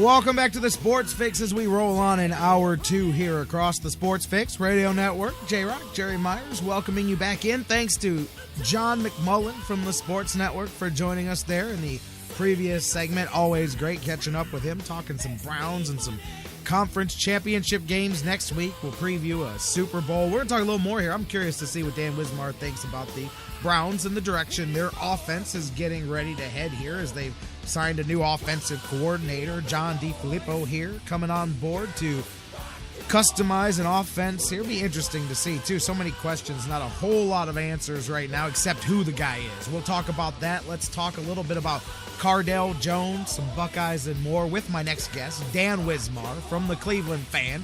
So you keep the conversation going on Facebook and Twitter since you can't call. Facebook.com/TheSportsFix. Tweet with us at the Sports Fix CLE. As always, email us, thesportsfix@AOL.com. Going to the phones, my man, Dan Wismar. Dan, how you doing this afternoon, buddy? I'm doing great, J-Rocc. Good to be back with you. Glad to hear your trials and tribulations of the week are behind you. Yes, they are. At least I hope they are. I mean, I guess technically they can always come back, but no, I think we're good to go. Thank you, man. I'll tell you, it was, yeah, I'm not even going to finish that sentence. It was, yeah. So we're going to keep moving. Dan, thanks for the kind words. Thanks for being back here. And how you been? Oh, not bad. Enjoyed the football. Still basking in Buckeye glory, but that's going to wear off soon, I guess. It's only 3 months till spring game, so we're going to be right back at it here with Buckeye football here before you know. You know what? When they hit the spring game, guess what? For those of you listening, they'll still be the national champions, undefeated, baby. So that's anyways, right, undisputed. I thought about it, man. I said, I was putting the show together. I said, Dan and I, technically, we could just continue bragging about the Buckeyes for at least another couple weeks if we wanted, but we won't. We won't do that, even though we could. We will hold that option in case we need it. If there's a slow week, we may resume bragging about the Buckeyes just randomly for the heck of it. But a couple of things I did. Yeah, that's true. About. You might put it up on the show, but I reserve the right to just keep right on bragging straight on. We can. Oh, I literally mean building a whole segment around it. Like I'm debating whether we can just keep building whole segments around it, I'm sorry. Did I say undefeated? I meant undisputed. Sorry about that. There you go. The words. Speaking of undefeated, just out of nowhere, I saw this earlier. Are you a Rocky fan, the Rocky series of movies, Dan? Not so much, probably not as much as you, but I'm huge. Let's have at it. huge. But no, I just saw. I had no clue. I'm amazed because I'm a fan of the series, huge fan, like nuts for all of them, even the bad ones. But and there are some bad ones. But there's a new one. Did you know that they are literally filming now? It's not like in development. They're filming it now in Philly. I had no clue until this morning. Saw a story. A fan was in Philly over the weekend. Running the steps, which, by the way, I've done. I've got video of myself doing it like everybody else. Then I cut a wrestling promo on the Rocky statue, which was pretty cool. That was on TV in a bunch of places. But the Rocky statue, every fan makes the run. A couple of guys were making the run over the weekend, and Rocky is at the top of the steps. Sylvester Stallone standing at the top of the steps as they run up the thing so they get to meet him or whatever. Turns out he's in Philly. They're filming the movie called Creed, which is the next evolution of the Rocky series, where apparently Apollo Creed's grandson is going to be trained to become a boxer, and it's going to kind of follow that, the next evolution. I mean, obviously you can't keep putting Rocky in the ring anymore at 60 plus years old, but I had no clue they were even filming that. Apparently it's going to be the next big budget motion picture part of the Rocky franchise, built around the grandson of the Apollo Creed character, which I guess allows you to film some scenes with Apollo Creed, because you can use hindsight and different movie tricks to explain why a character who was murdered in the movie is now back in it. But regardless, what do you think, man? They continue to bleed every drop out of that thing that they can. It strikes me as Rocky V only replacing Tommy Morrison with Apollo Creed's grandson. I guess, that's the way Hollywood is these days. You don't create new movies. You just squeeze every drop out of any successful movie that's ever been made with various sequels. You see it everywhere. The studios would rather not take chances with new creative films because they know that sequels, whether it's 8, 9, 10, or 12 in a series, is less risky. And they know, I got nothing except for, Sylvester Stallone, this is his thing, this is his vehicle. I'd probably miss maybe so I'm afraid I can't help you there. I can dig. Now, I make fun of some of the middle ones, like obviously the one with Tommy Morrison, but I love the one with Ivan Drago. So many people mock everyone after number 3, but I think number 4 is a hidden gem. I know it's cheesy that Ivan Drago kills Apollo Creed and that Rocky's got to go get revenge, but come on, man. He's in Russia. He's training in the snow. If I can change and you can change, everybody can change anyway. But I just got a kick out of it because I didn't know that there was even another movie being made. But like I said, maybe you can get Carl Weathers in it. And now you can explain it. Now he can be, back in the movie again, because it just wasn't the same ever since they killed off Apollo Creed. Right. Well, yeah, we can do flashbacks and put old footage in the movies, even though he's dead. That's how far we're willing to go to make another Rocky movie. I know. You're not as excited about it as I am, but I don't care. No, I'm just exactly. Throw the towel, man. That meme would have been perfect for like watching Ohio State and Wisconsin. Throw the damn towel. But anyways, back into that's right. Totally Mark Helfrich might have prevented that last Ohio State touchdown if he'd just thrown the towel right there and there. Exactly. And they had the first down and goal on the 3-yard line. Oh, man, exactly. Just having some fun there. I just wanted to go off the beaten track. Speaking of that, Browns, as always, off the beaten trail here as they had to. As you heard John and I talking. I mean, forget about people want to narrow when you start talking about, okay, the Browns hired a coordinator. You cannot attack this from the Browns front office as a bunch of idiots. They went out and hired this unknown guy that they never, no, they hired from the pool of candidates that they could hire from. I mean, now it's their fault that the pool of candidates is what it is because of the lack of stability. And I believe what I said earlier, Dan, you go 4 or 5 years with a relatively stable franchise, you would be amazed the next time you do a coaching search, the level of guys that are much more interested in coming here. But what are your thoughts here? Browns tag another guy who it's going to be hit or miss, looking for a diamond in the rough. We both like what they seem to have discovered in Mike Pettin. With the little bit that we know here, what do you think about the direction the Browns are going with this? Well, it looks like they hired a guy that they think is a young, bright mind. They interviewed obviously lots of people. If Mike Martz actually was considered, I was sort of joking yesterday on Facebook with you that next up in line was Lindy Infante. For an interview, but I'll take Lindy. Yeah, sure. Lindy probably has forgotten more than a lot of these guys know, but hopefully they interviewed people until they got a guy that they felt was compatible with what they've already done. You're not going to restructure your entire roster around your coordinator. And like John said, the best coordinators are the guys that take what they've got and run with it and make the best out of it. That's what coaching is about, is maximizing getting the most out of the talent that you have. They've set up this scheme with the zone blocking, a changeover, and backs that they feel are the one cut types of backs in Terrence West and then Isaiah Crowell. I don't think they were going to bring a guy on board that was going to rethink all that and go back to some other scheme. Although you make the point that guys like Joe Thomas have been here, so long that they've seen every scheme. And whatever the new coach wants to do, Joe Thomas has got to go to his locker and get out the playbook from 4 years ago, and he's got it covered. But I think it's so they found a guy, I think, who's not going to upset the apple cart totally and go 180 degrees some other direction. They also have a guy that's worked with a variety of quarterbacks, and from what I've been reading, he's been able to go with sort of a read option thing with one guy, and then go back to more of a drop back passing attack when he was coaching Carr last year, and a little bit of flexibility. But John McMullen is right. Like you, like me, like him, none of us have any idea what we're going to get opening up that box of chocolates and see what we get.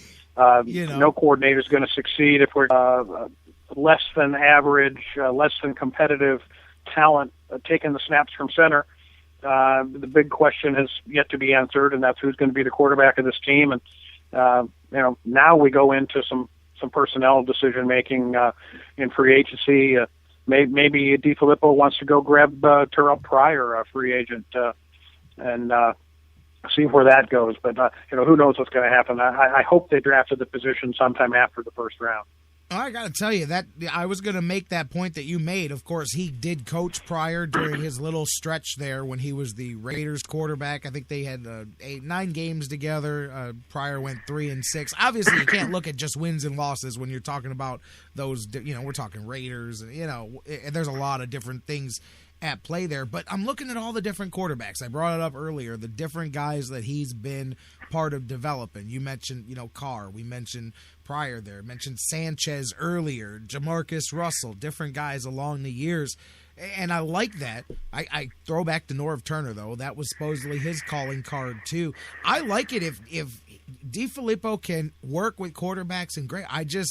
How much of that do you do when you have the entire offense under your control, So I wonder how much direct because all these other times he was just a quarterback coach. It was his job to deal specifically with the quarterbacks and work with them, and he has shown an ability to work with different quarterbacks. But, that's not going to be his focus anymore. Just like, hey, Mike Pettin, all he wants, but he learned that defense has to be called by somebody else, even though he's got his hands on it, because there's 8 million other things that you have to deal with when you're in that higher position. So I saw this as a perfect guy to pair up with a guy, and I don't mean Norv Turner, but I mean a Norv Turner-esque guy as far as experience, somebody that can groom him in for a year or two, and then he becomes your guy.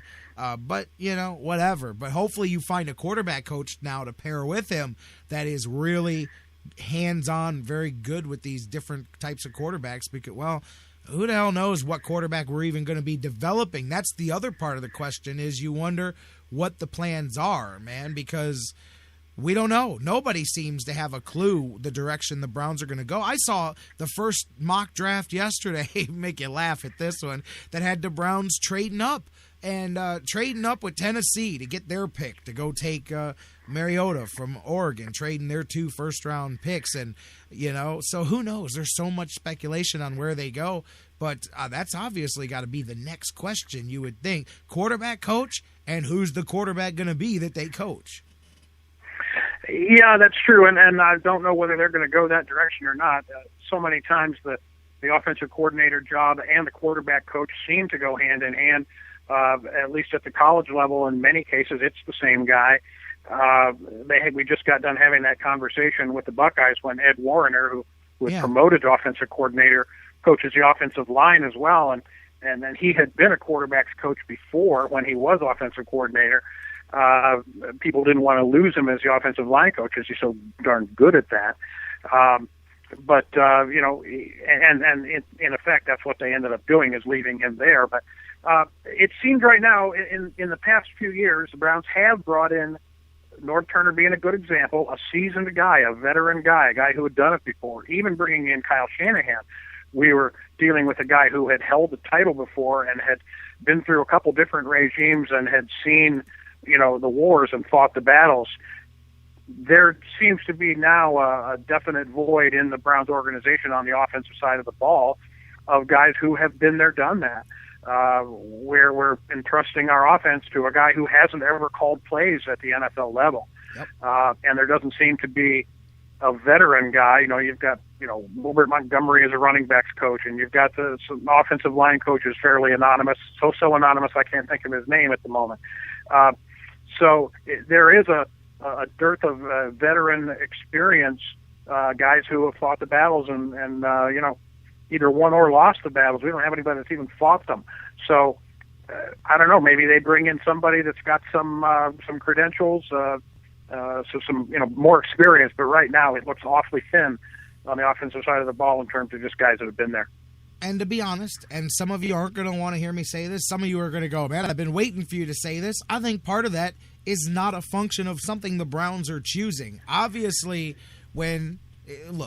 people can talk about or argue about the level of function or dysfunction between the front office. Ray Farmer can tell you that it's totally normal to have a coach literally run away from the situation that he's facing. And you and I both agree that that was not handled right on either way. I continue to say the Browns were ridiculously short-sighted for just allowing, not because of Shanahan, but because of just protecting the integrity of your contracts, as far as somebody in the future needs to know that they can't stop at Cleveland and sign a 3-year contract but then jump out of it anytime that they want. I just thought, hey, there's some compensation needed for that. But when you have a veteran coach, when you have somebody like you said who's been through that before, if there is these things that we've heard, people butting into things that they shouldn't be, people stepping on play callers, things like that, if those things are happening, clearly the less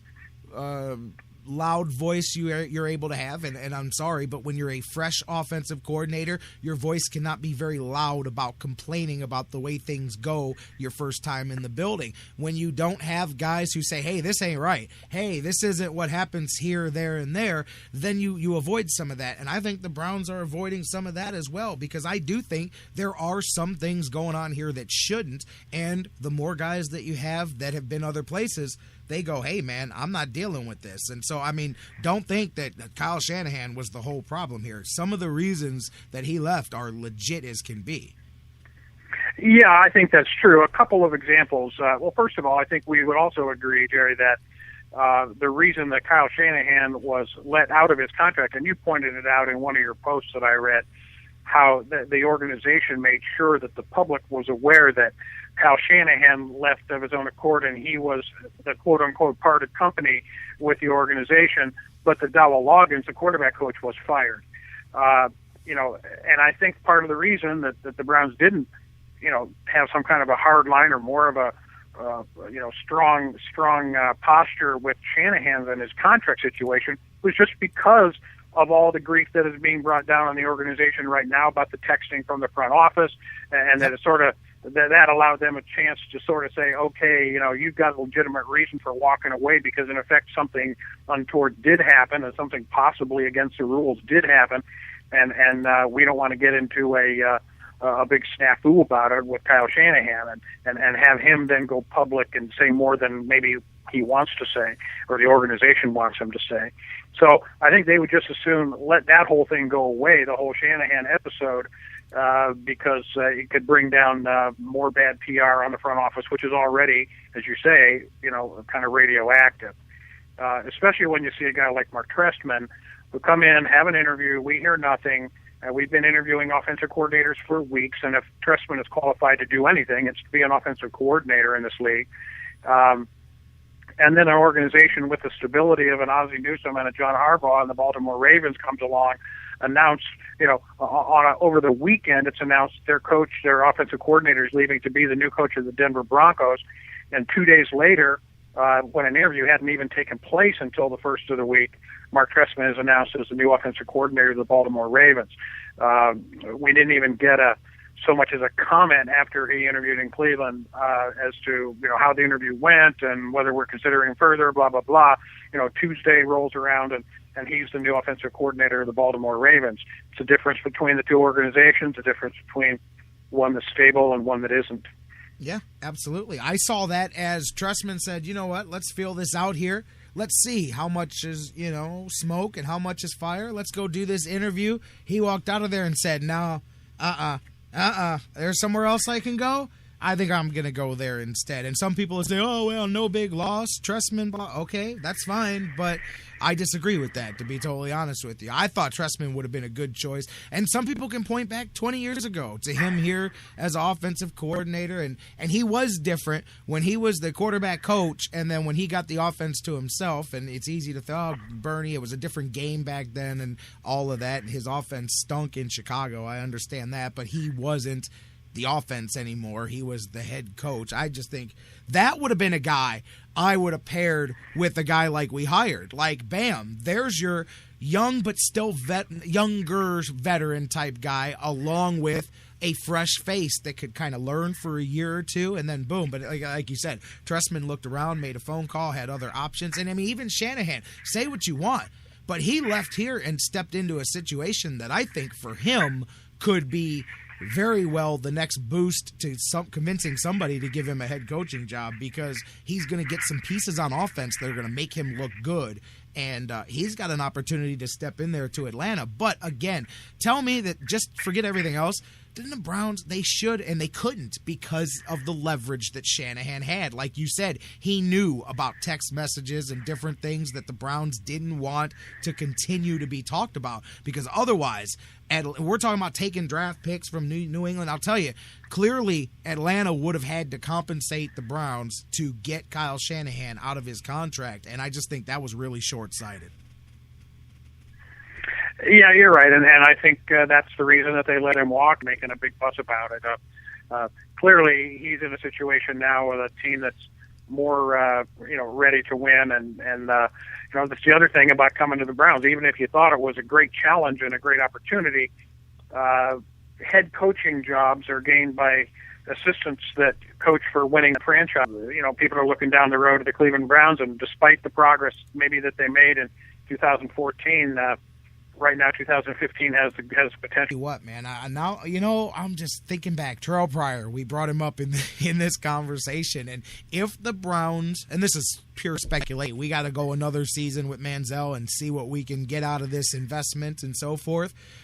Terrell Pryor would seem like the kind of guy that you would bring into camp along with him, because you're going to run a similar style of offense, and that would seem to make some sense there, maybe perhaps, although who knows. I mean, I got some people in the know that are convinced that by the time the draft is answered and that there will be a different person there in the discussion. I'm just looking. I don't believe he's playing chess or anything like that. Clearly, this team is not walking away from their first-round draft pick last year. I don't see it, even though there's some people very much in the know telling me, Jerry, they're not sure what they're going to do. I don't know. I think they're going another year with the guy just based on everything we're seeing. They may be, and certainly some of Farmer's public comments would lead you to believe that. And like you, I don't think he's blowing smoke for the sake of smoke. I think his he's the guy on the hook for John Manziel. Whether or not Haslam had some influence there, that the heavy hand of ownership leaning on him, who knows? Everybody suspects that. But Farmer's the guy whose rep is on the line with having taken Manziel at 22, and so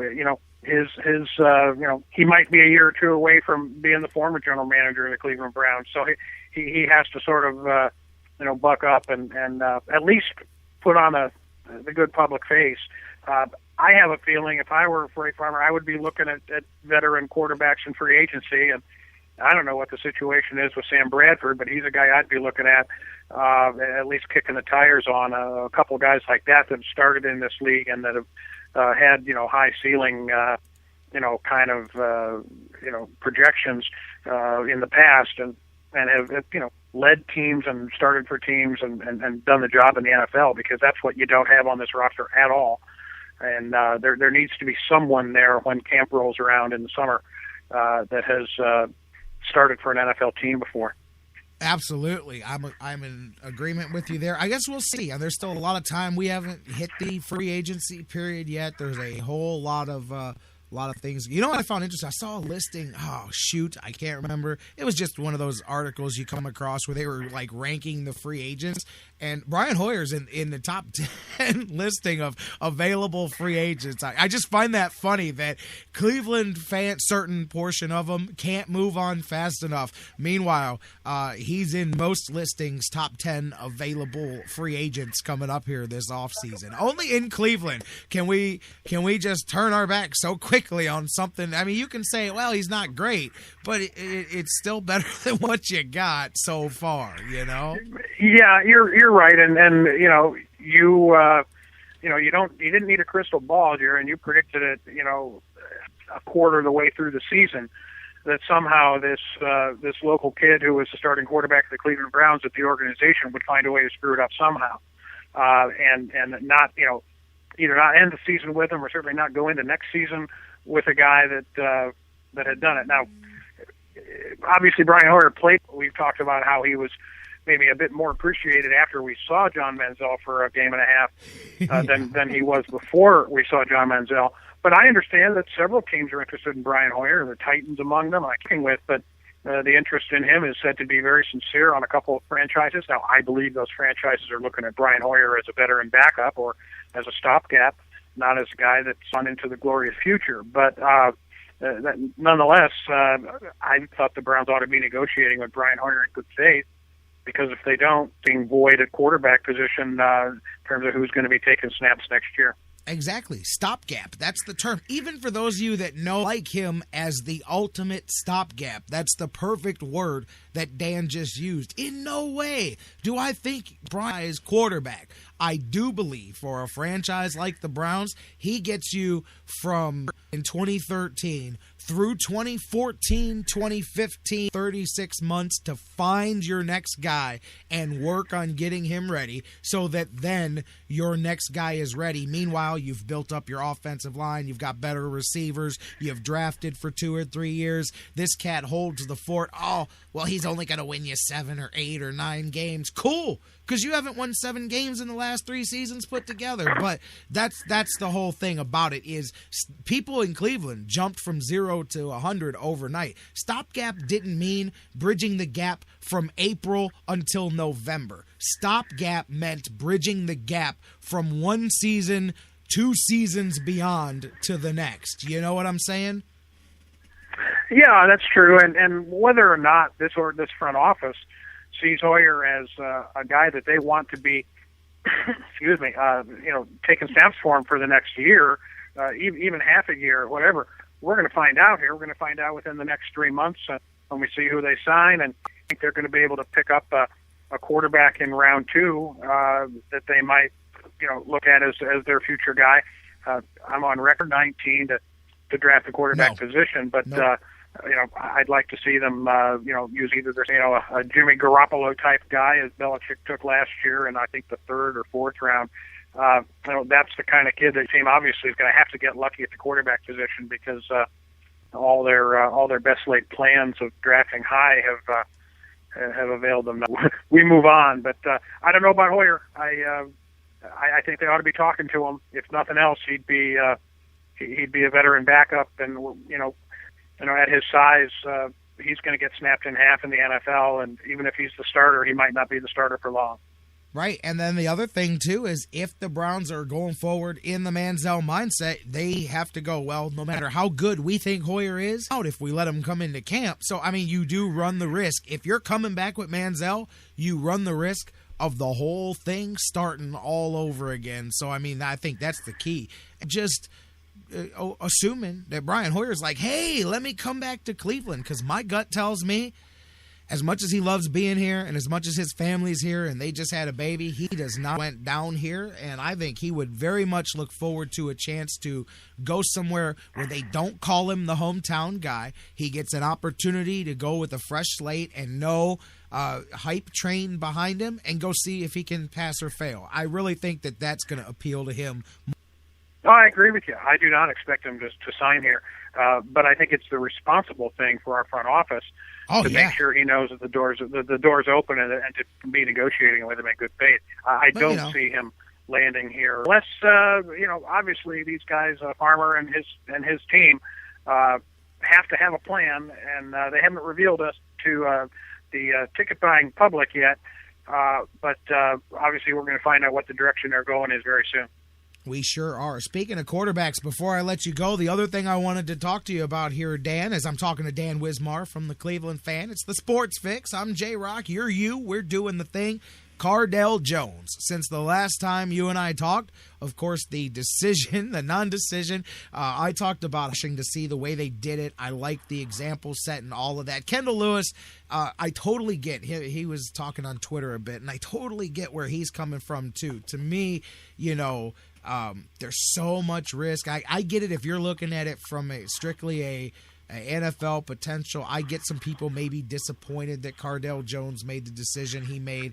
I'm of the example that I thought it was so different and so unexpected. I used your example, Dan, when I talked about it on Friday. I said, Dan always loves to use the phrase, I hate the word, you just can't. And I said, well, yesterday, because what did we all say? You just can't hold a press conference and say you're not. He didn't not only just can't, he just did. And I thought it was... the disappointment with the national, how do you think, hey, the guy's foolish?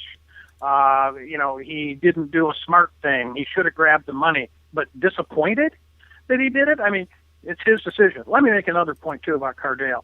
I thought it was kind of endearing at the press conference when he said, first of all, he walked up to the microphone and he says, hey, thanks for being here. Thanks to you, you, and you. And by the way, I'm coming back to Ohio State. This wasn't a hard decision to make, and I can't believe you guys made such a big deal out of it. I'm basically paraphrasing the first 30 seconds of Cardale's press conference, and really the sum total of it. He didn't want to have the press conference. He's not the kind of guy who is a self-promoter. He's a very humble kid. This was done, and it was done largely at the urging, as I understand it, to have the Ginn Academy, on TV and then promote what they're doing there, which is all well and good. But this was not Cardale's party, and Cardale expressed his sentiments right away when he said, I can't believe that's the way he legitimately feels from everything I've been able to learn from people that have been around him and who write about him and the beat guys that I know. That needs to be said, that he just assumed would have dispensed with the whole thing, and he did a favor to some people who wanted to have a press conference, wanted to have it at the Ginn Academy, and wanted to, serve some other agenda and sort of, brief though it's been. So, he's going to come back, and, Urban Meyer came up and talked to him. There are people that speculated that Jones was ready to go pro. Urban Meyer comes in 3 hours before the press conference, sits down, talks to him for a minute, leaves before the press conference even takes place in Fairdale, and then left town because he had to get over to New Jersey to tape the David Letterman show. We're speculating Cardale was going to come back, or he must have talked to him. Cardale says, hey, I made my decision, I'm going to the NFL, and Urban left. Well, wrong. Urban talked to him, presumably, just no promises, didn't tell him he was going to be the starter. And Cardale comes out a couple hours later at the press conference and says, I've only started 3 games. He talked with NFL people or representatives of NFL people or draft experts or whatever. He knows at work, especially at the quarterback position, teams want to want you to have, they say they want you to have at least 30 to 35 starts in college. In other words, before they prefer to bring a quarterback into the NFL to try to make an NFL quarterback out of them. So, 3 is not 35, and it ain't close. And I think Cardale might have jolt when he started talking with some NFL folks as well. So I don't know how much the Urban Meyer conversation, had to do with what his decision ultimately was. The way it came across was, absolutely. Going to be so interesting now coming back to the Buckeyes and Urban and the who's going to come back. There's still a lot of question marks out there, but this is, and we, not to have, but it is an interesting conundrum. It's going to be interesting to see what the Buckeyes do. I got a kick out of Coach Waters last week. We were talking to Gary Waters from CSU the day after, and he's seen it all. He's seen decisions changed, because reality, and I understand the deadline that Cardale was under, but Coach still wasn't. He's like, look, man, till the draft passes and goes, I'm not buying it, man, because too many things can change in the mind of a kid. And I'm like, I hear it, but he understands we got a chance to talk to him a little bit about all the things that go into making a decision like that and all of that. Yeah, that's true. I looked around, and first of all, there's no better gig than being a college student and an athlete and a football player, especially on a high-profile program like Ohio State. And I've got to believe that Cardale, Jeremy's not the starter. Hey, he's not the starter. He's on the team, and this is the reason they won the national. They truly bought into the plan and the brotherhood and the team approach and all that. And so a kid that there's no selfishness apparent in any of these Buckeyes players, and that comes here. And something that these kids have all bought into, and they just saw the result. A couple of good articles this past week about that, about Myers saying the plan is infallible, and you can buy into that or you can not. He can say my plan is infallible. Look at my plan; it won me these national championships before it at Florida, and all you got to do is buy into the plan. And if you do, then it's good. And I think Cardale is, one of the biggest examples of that, obviously. And they believe it, and he believes it. So it's hard to be in a better situation. Obviously, Cardale might be looking at the potential if he went into the NFL draft, or at least $500,000, committed over the next couple of years. At the same time, there's nothing like and playing college football, because there's nothing like it.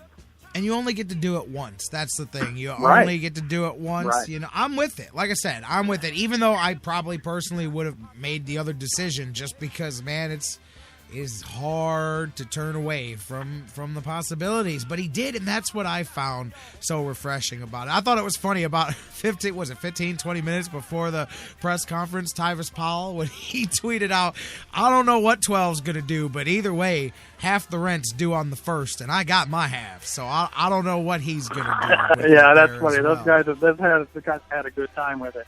And that's how you know what kind of team they are, though. You can see the youth, and that's the thing. We joke about how old, we joke Greg Oden, how Cardale Jones looks older than he is, but you hear him talk, especially when he interacts with his teammates, and you realize that he's a big kid inside.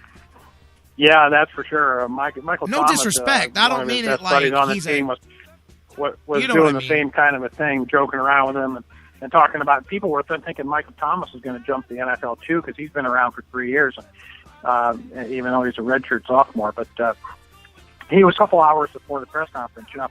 This is going to be just one more thing, the decision that Cardale and I are going to do together.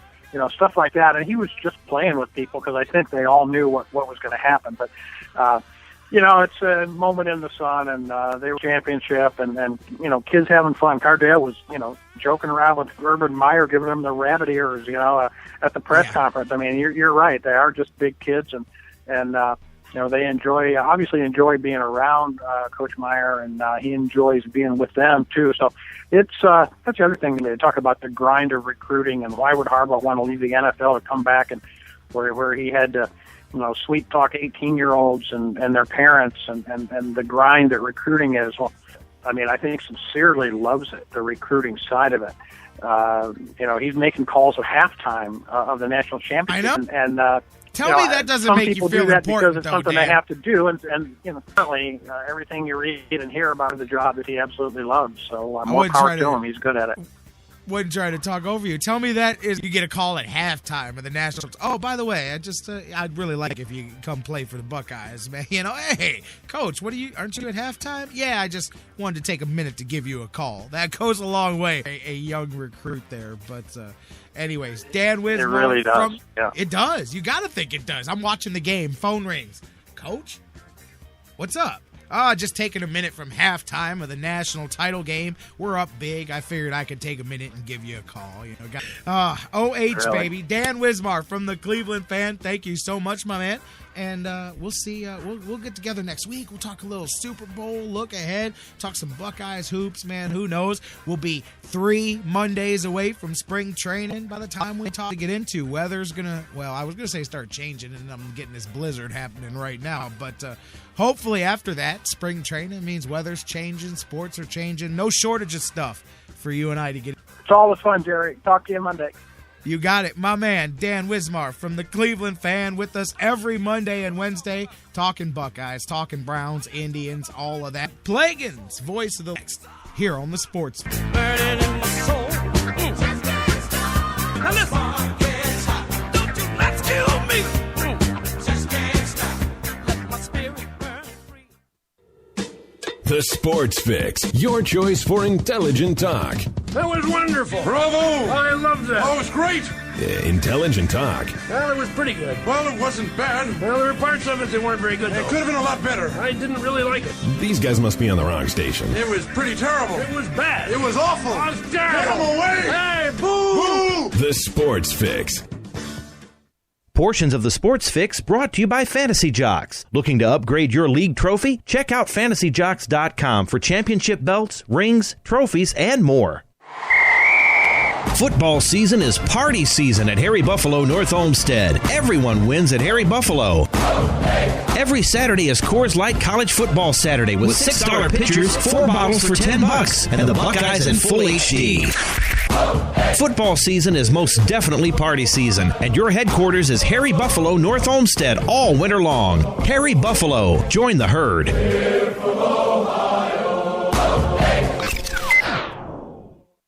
Hey everybody, listen up. Listen up, guys. Hey guys, listen up. No one should ever hit a woman. Not their wife, not their girlfriend, not their date. No woman should have to fear violence. Especially not from someone they know and trust. But that's the reality for too many women. We have to change it. It's up to each of us, because even one is too many. Violence against women hurts all of us. Growing up, I was ashamed and afraid of my father when he abused my mom. The worst abuse of power is when a man raises his hand to hurt a woman. We all have to take responsibility. So if you see someone threatening a woman, step up, speak out, and get help. Dating violence hurts all of us. So step up and help end it. Because one is too many. One is too many. One is too many. One is too many. End the violence. Because it's wrong. Because one is too many. Hey, you guys are rocking with Reggie Germany, former wide receiver of the Buffalo Bills and Ohio State Buckeye. You're rocking with the Sports Fix. Feel like a monster.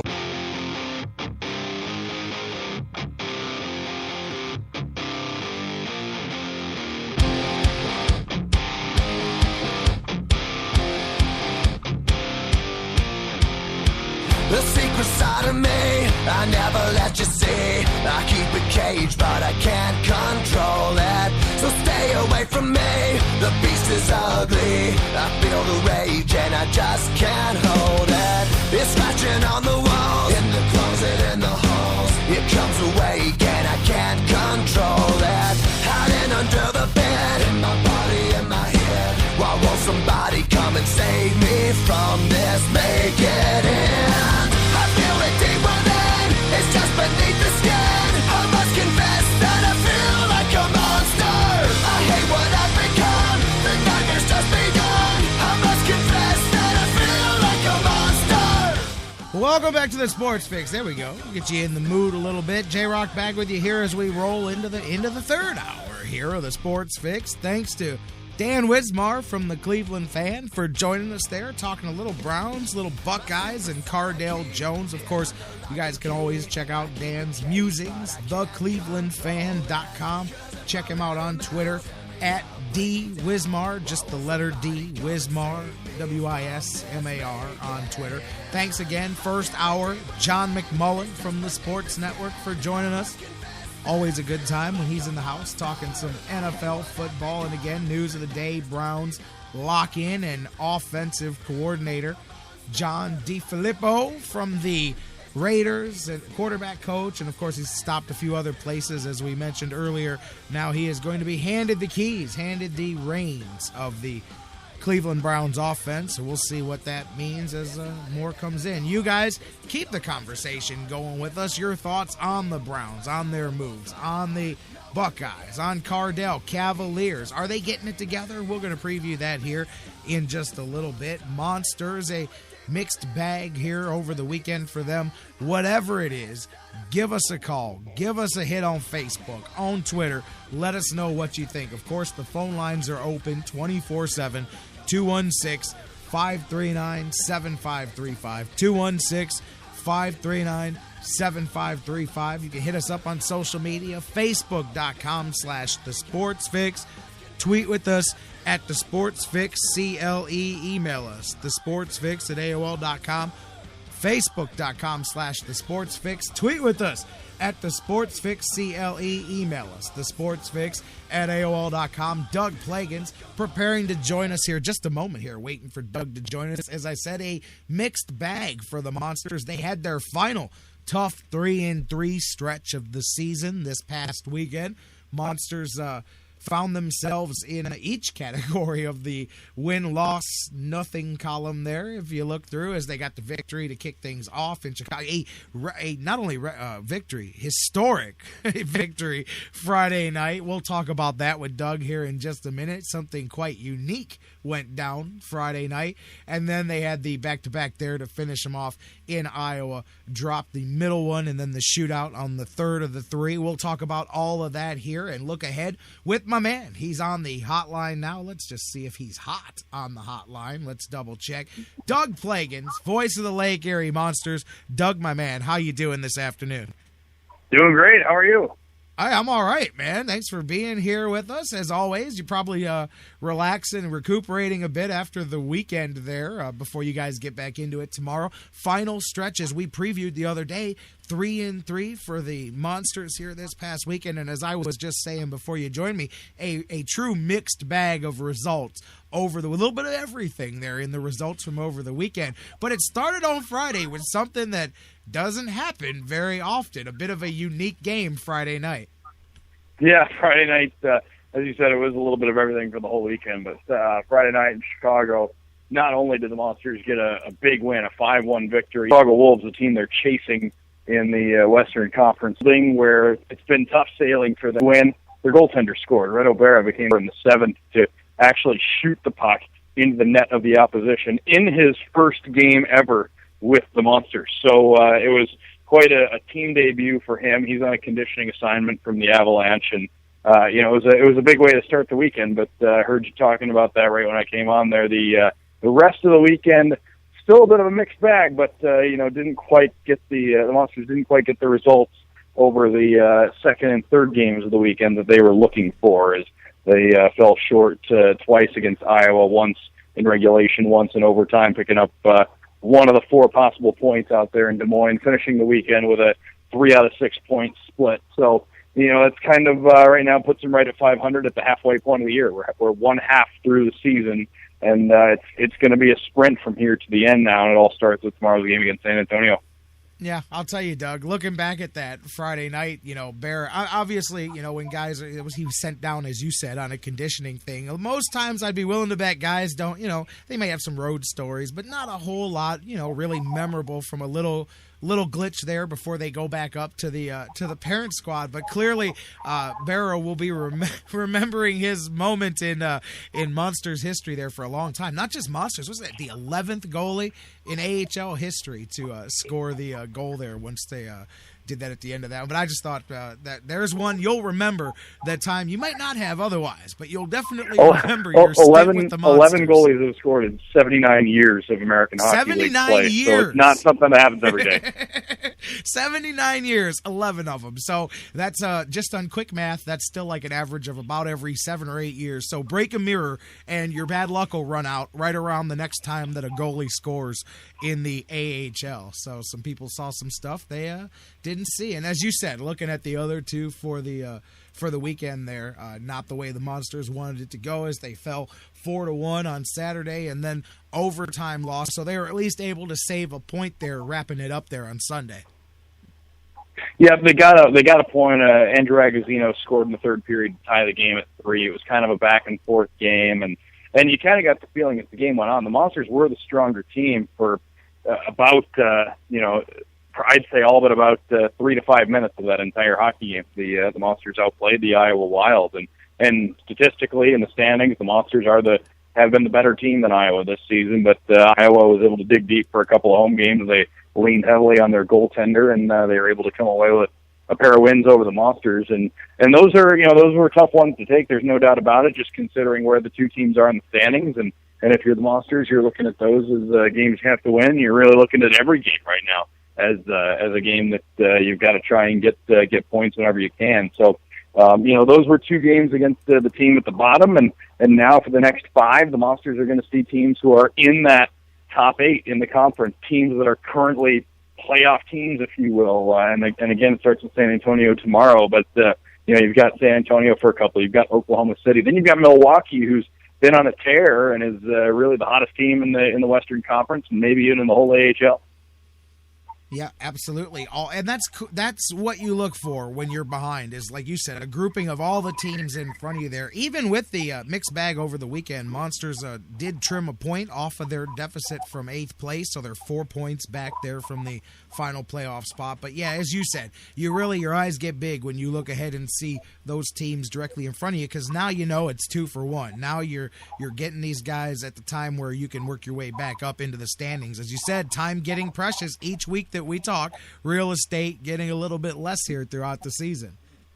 Yeah, you can't take anything for granted now at this point in the year. You've got to go out there and make the most of every road trip, of every home game. And right now the situation is what it is.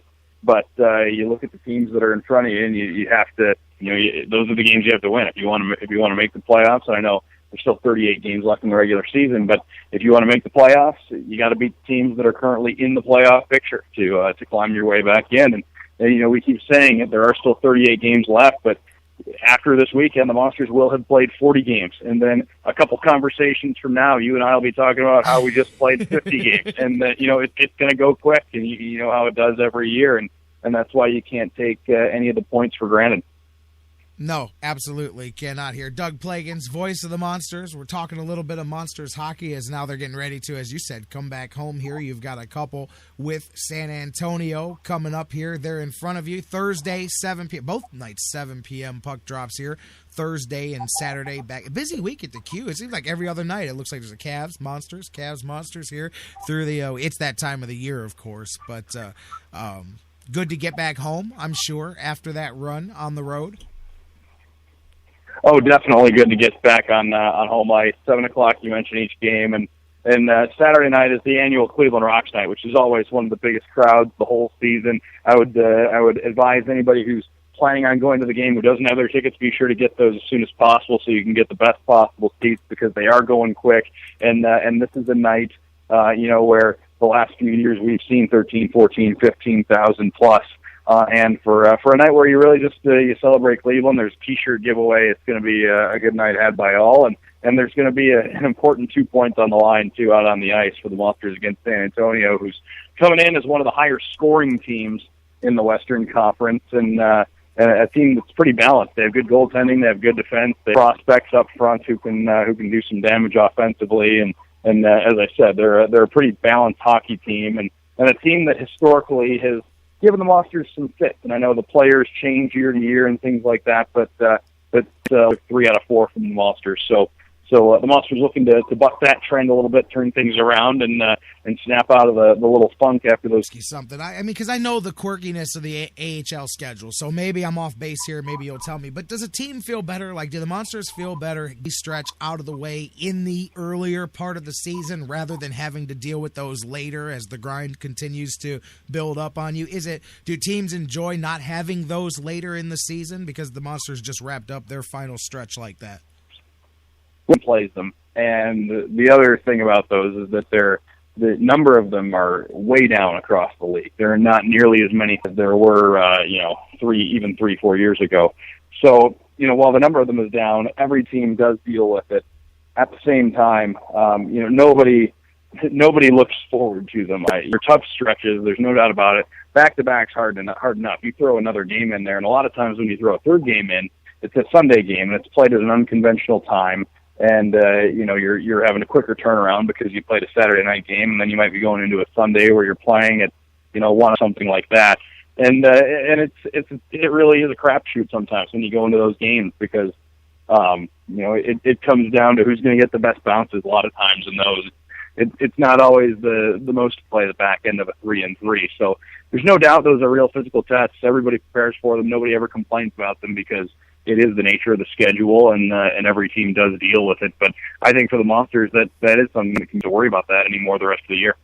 You know what? I thought that. I have to correct myself here, and maybe neither one of us caught that. I thought for sure this was the last one, but I'm looking at the schedule. Unless something had changed the final 3 games of the season, like I said, unless scheduling has changed on those, the 16th, 17th, and 18th of April, which I've got to think, as if that's legit, as tough as those already are that we talked about in business now if you're the Monsters, because the last thing you want to be is chasing points and have to do it 3 games in 3 nights to end the season.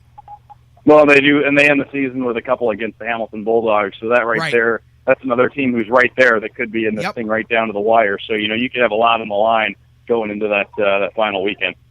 Yeah, but that's, like I said, a little bit tougher year. You're really giving yourself a lot of work to do there. But I didn't notice that. You thought it was too, but I guess there is one more there. Doug Plagens, a lot to continue to talk about midway through the season. San Antonio, Thursday and Saturday, 7 p.m., and I'm with you. Saturday, one of the coolest nights of the year, the Cleveland Rocks night, always a great thing, big crowd. You never know who you're going to see there as well, other athletes around town. So make sure you check it out, and if you can't, hear Doug Plagens on the call. And then, of course, Sunday has nothing to do with hockey, but no hockey for you, so you'll probably be sitting back watching a little Royal Rumble. Who do you got winning that bad boy? I'm going to ask you a wrestling question. I tell you what, this could go a number of different ways. There's part of me that wonders if Sting could end up winning the thing. I really wonder if he would. I don't think so. I think it's going to be more of a current guy, if you will. But, I feel like the popular picks are Dean Ambrose and Bray Wyatt right now. I would love to see Dean Ambrose win it. I think that'd be really cool. He's got a lot behind him right now. I could see Daniel Bryan winning the thing again. I don't know. This is one of the more wide open ones in recent years, I feel like. Yeah, I hear you on that one. Going to be interesting. I figured, you know what? Not very often, but since you and I venture off into the wrestling a little bit, I figured you'd be. And that's always one of the bigger ones of the year. Anyway, I got a kick out of it. Sometimes people, it's not rocket science putting this stuff together.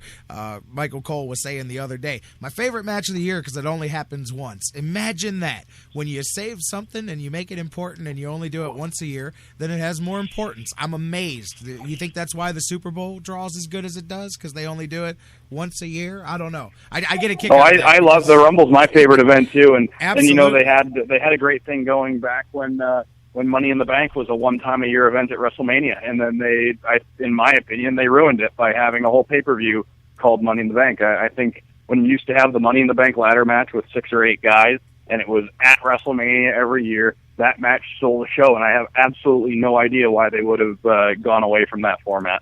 I saw one of those live. I saw WrestleMania 23 in Detroit. Let me tell you, and I know, whatever, if I'm turning you off, hey, if you're this late in the show, then you already know that I'm a wrestling guy anyway. But I've been to one WrestleMania, and I do tell people, if you're a wrestling guy, you got to go to one. You have to go to one just because it's like going to a Super Bowl or something. You'll never see anything like it.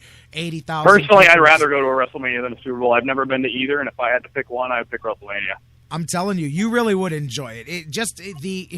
Not even if you're a wrestling guy, just sitting there looking at 80,000 people. Like I said, I was in Detroit, so we were up in the Ford Field. There was like 79,000, and it's just a sea of people. And then they've got the world's largest entrance set up and all that HD and all. It's an amazing spectacle to see. You just go, man, how in the world do you put this on? Because it's just so amazing visually, viscerally to see it.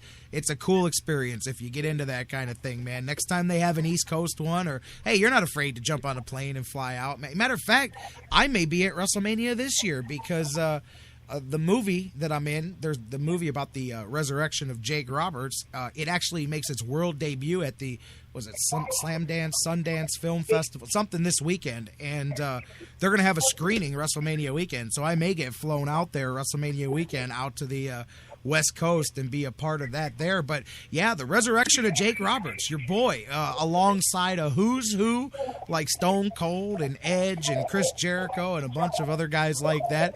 And I kind of laughed at the actual description that came out publicly because they've got me listed as a wrestling legend. It was just because the guy that screened the movie doesn't know the difference between any of us, so he just assumes that if I'm on the same video as Stone Cold and all these guys, I must be like them. And I'm like, let me tell you ever see Sesame Street? One of these things is not like the others. That's me. But anyways, it's still kind of cool to see. And I got to tell you though, watch out for that, man. I'll tell you more when it comes out. It's being released this weekend. But, who'd have ever thunk when you get started in this thing way back in the day that you end up being a part of something ridiculous that will go down in wrestling history. But, yeah, all long story short, I'm probably going to end up out there for this year's WrestleMania.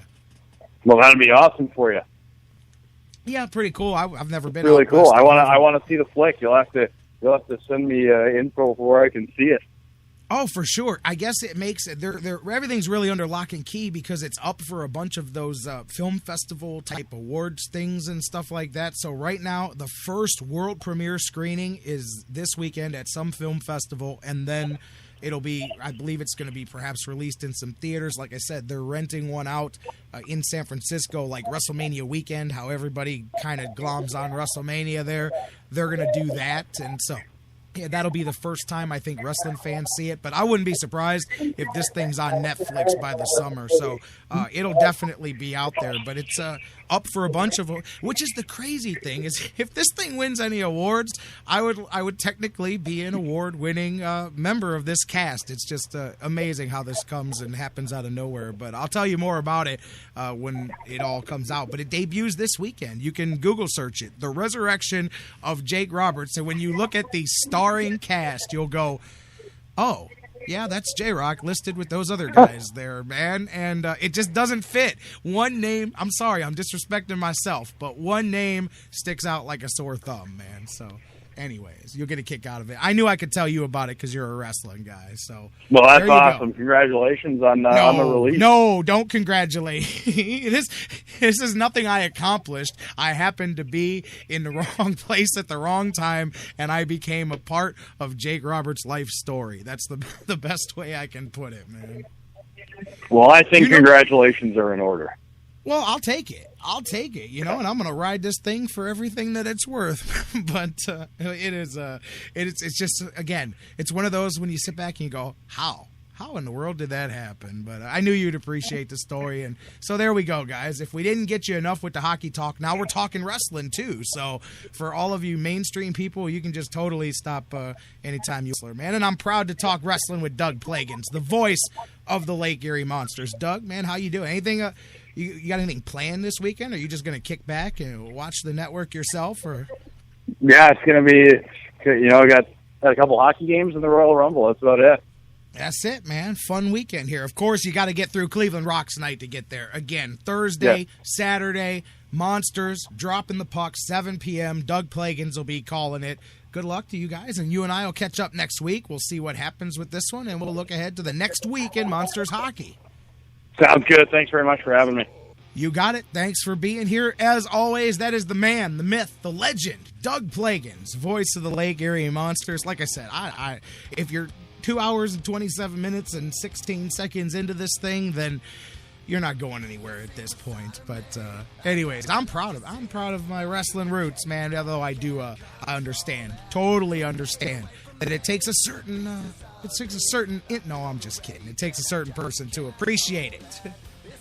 I appreciate Doug Plagens, voice of the Lake Erie Monsters, always with us here throughout the season, talking Monsters hockey, and we'll catch up next week after Cleveland Rocks night. You guys, seriously, if you do like going to check out the Monsters, that's the one night a year I recommend everybody get to. Cleveland-themed stuff all around. Different guys, Joe Hayden, these guys usually show up, although this weekend that's probably not going to happen because of the Pro Bowl, but those guys like to show up. You never know who you're going to see, what you could win. Cleveland Rocks night, always an awesome night for the Monsters there. Check them out this weekend. Let's take a break, come back, wrap this bad boy up. Cavaliers in action tonight. We'll preview that one, set the stage for tomorrow and more when we come back on the Sports Fix. My secret side I keep hid under lock and key. I keep it caged, but I can't control it. 'Cause if I let them out, they'll tear me up, break me down. Why won't somebody come and save me from this? Make it in. I feel it deep within. It's just beneath the skin. I must confess that I feel like a monster. I hate what I've become. The nightmare's just begun. I must confess that I feel like a monster. I feel it deep within. It's just beneath the skin. I must confess that I feel like a monster. I feel like a monster.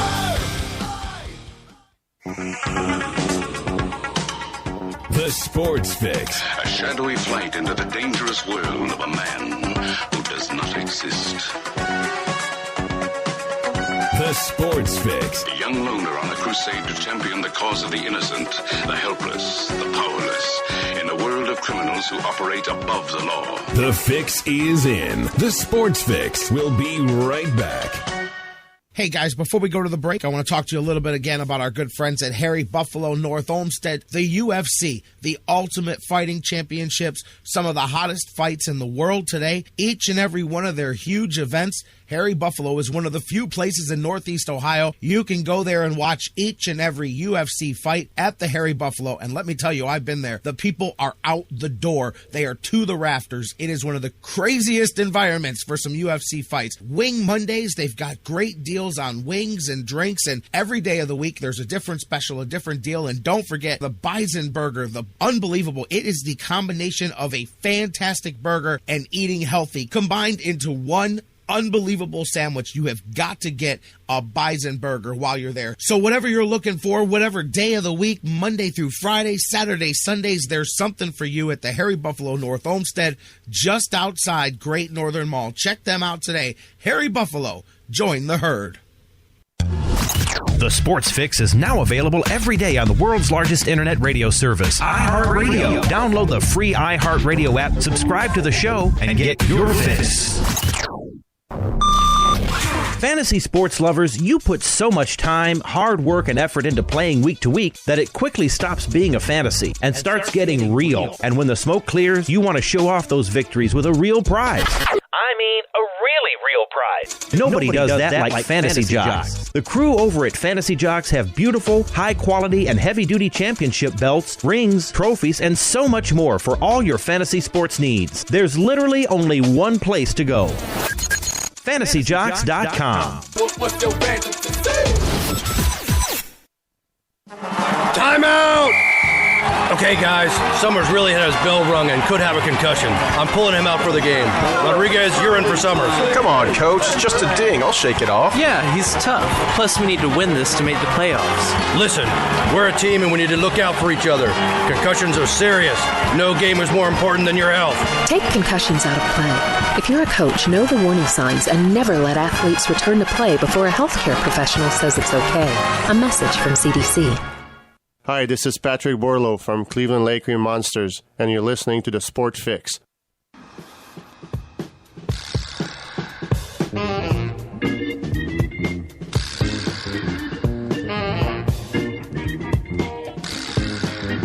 Come on, Cavs! Welcome back to the Sports Fix Live, where I had every intention of starting talking about Cavs right away in this segment, as you can hear the music in the background. J-Rocc back with you here, but I just have to. I'm not even going to get into the story, but you've got to love the headline. A-Rod gets hitting tips from Barry Bonds. You've got to love that Alex Rodriguez and Barry Bonds have gotten together over the winter to help prepare Alex Rodriguez for returning to Major League Baseball. I mean, seriously, the jokes write themselves with that. The joke writes itself with that one, man. I mean, of all the people, I don't care if Barry Bonds can give you advice or not. Of all the people that Alex Rodriguez could hook up with, to work with, I mean, come on, you almost think that's like trolling the media and the fan. You almost think it's sometimes people do something that's so inflammatory, like, and I don't mean I mean such a lightning rod that you think it has to be done on purpose, because there's no way you could have actively made this decision and not realized the reaction that it was going to get. Hey, I don't care.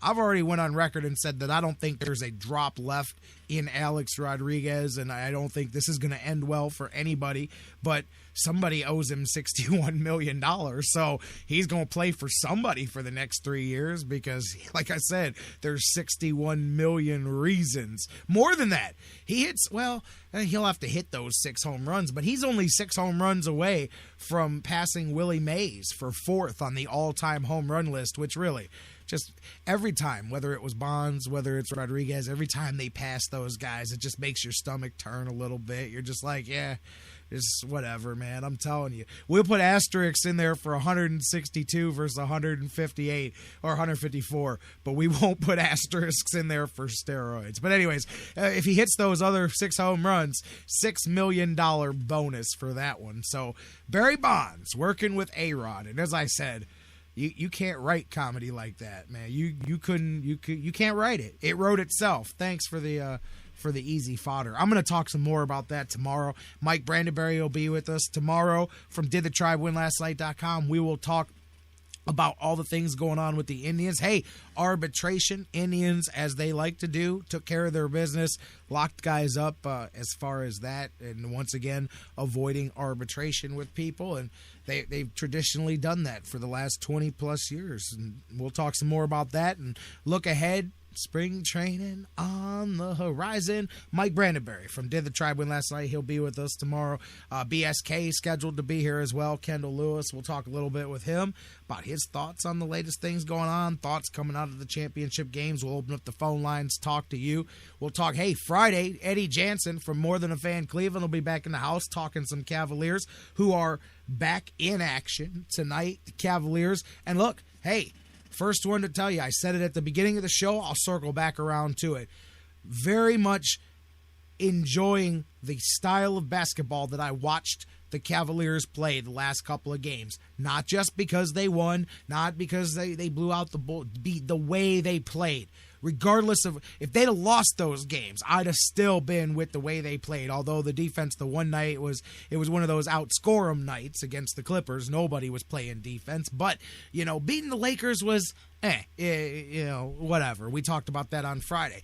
You had a much more impressive victory the next night by coming off of a back-to-back and finishing off the LA trip, which was needed to be done. But then you come back home, okay, what's going to happen? Chicago's in dire straits right now, as much like a few weeks ago, the Cavs. Now Chicago finds themselves in a similar place. They're having trouble, injuries, all of that. So Cavaliers laid the wood defensively, and that's why they won that game as much as they did. Now, of course, having Noah makes a big difference. I mean, obviously, that wasn't Chicago at full strength. I get it, but again, it's what you needed to see from the Cavs. They have to continue to play that level of defense, that level of effort is what's going to make the Cavaliers season continue to turn around. To me, all the same questions remain until you put it together for more than just a couple of games. But hell, you couldn't have watched those last couple of games and not said,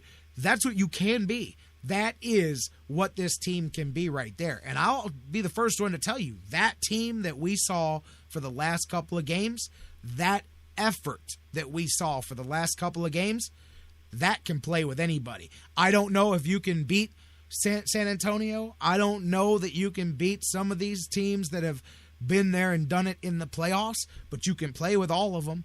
And if they play like that, that's what is going to make the playoff time fun, and we'll see how far the Cavaliers can go with it. You're going to add Shumpert here in the next couple of days to the team, and, LeBron, however, I'll tell you what, may not play tonight. I don't know if he's confirmed it, but he missed practice yesterday, actually. It may be a bit of a setback as far as building on the momentum because LeBron may sit out tonight. Obviously, he's going to try to play, but he did miss practice yesterday with flu-like symptoms, so it'll be a matter of finding out whether or not he goes tonight. But we'll see what happens with the Cavs outside of LeBron and the way he's played since he came back. As I said, I thought the game against the Bulls defensively was the game plan for how the Cavs have to play. But I think you really saw as well rebounding. Mozgov, you say what you want, to me, he's not the ultimate rim protector that some Cavs fans wanted, but he's effective, and he's a true center the Cavs haven't had. Now, yeah, you can look to upgrade him later. That's fine. He's the best center the Cavs have had in a while.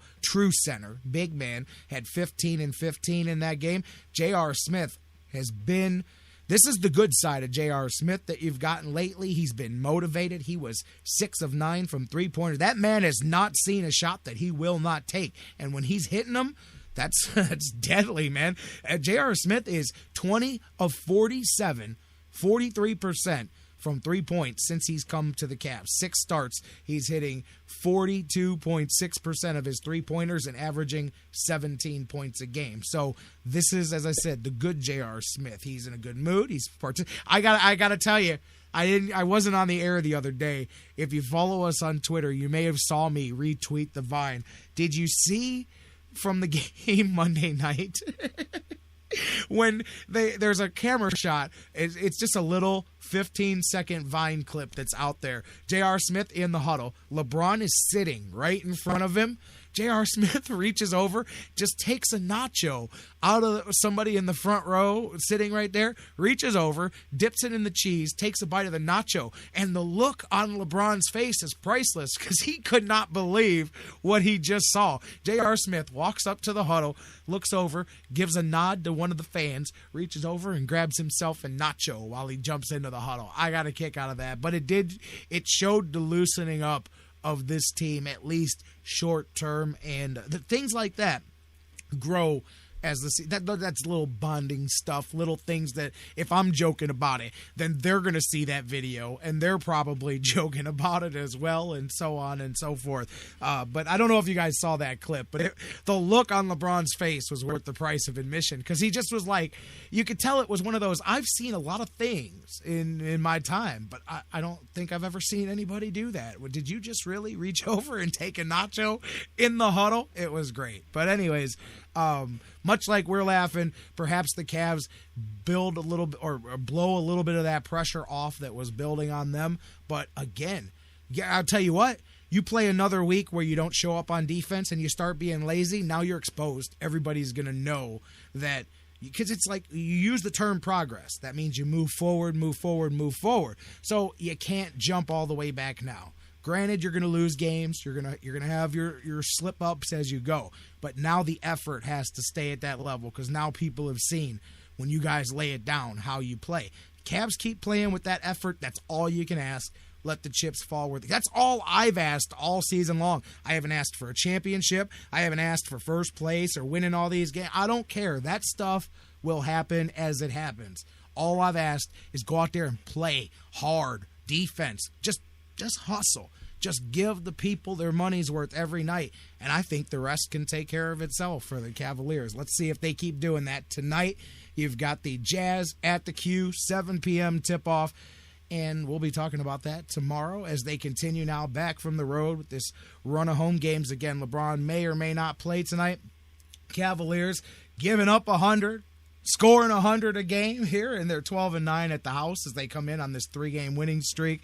And it feels a whole lot better to come in 4-6 in your last 10 than 1-9 in your last 10 as they had been prior to that one here. Meanwhile, Utah comes in 14-27 on the season.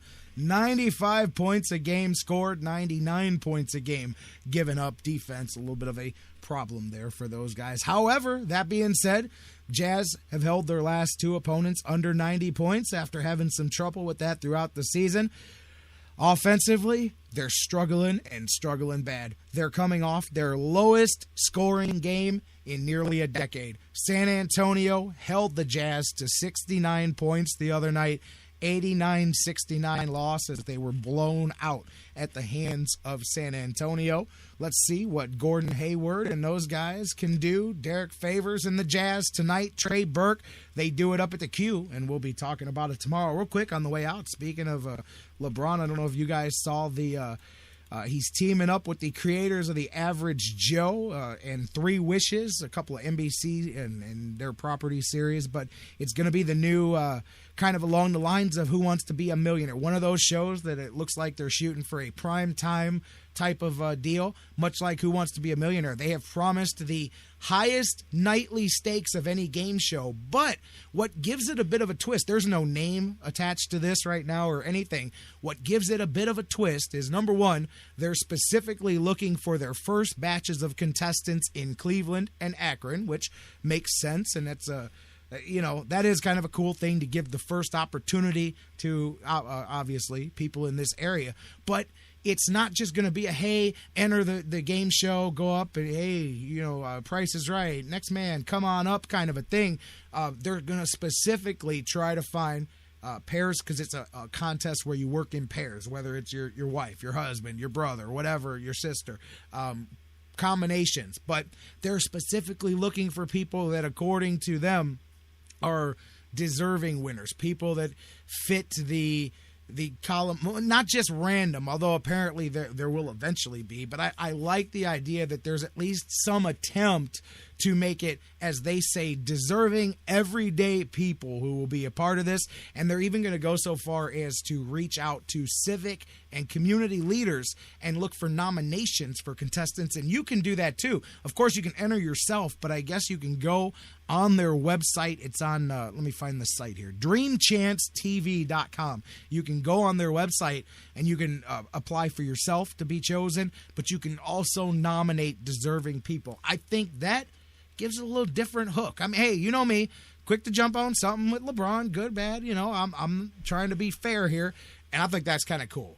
I'm with it, so it's part of his development company. It's not like, LeBron's doing this, but his group is. I like it. I dig that it's going to start out looking for some cats here locally to win some money, give the opportunity to keep that money here, but I like the fact that there's an active attempt to get some people in there that, may not get an opportunity. I like that, man, more than just the random come on down kind of thing. So we'll see. But right now they're working on casting on that, and more will come out. But again, you can go to the website dreamchancetv.com and enter yourself, enter somebody that you think is worth it as well. Charles in the chat room talking about love for the Jackets. Columbus Blue Jackets also playing tonight, and Charles always reminds me as we go off the air what the Jackets are doing tonight, because otherwise, I'm not going to lie, it slips my mind. And then it never fails because I've always got my breakdown,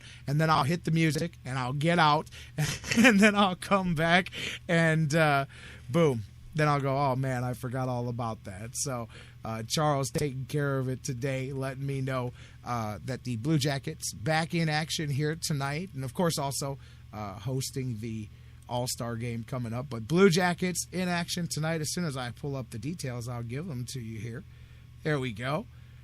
Teach me to be unprepared here as we wrap up the end of the show here. Jackets, Winnipeg tonight, 9 p.m., Nationwide Arena, hosting the All-Star Game this weekend.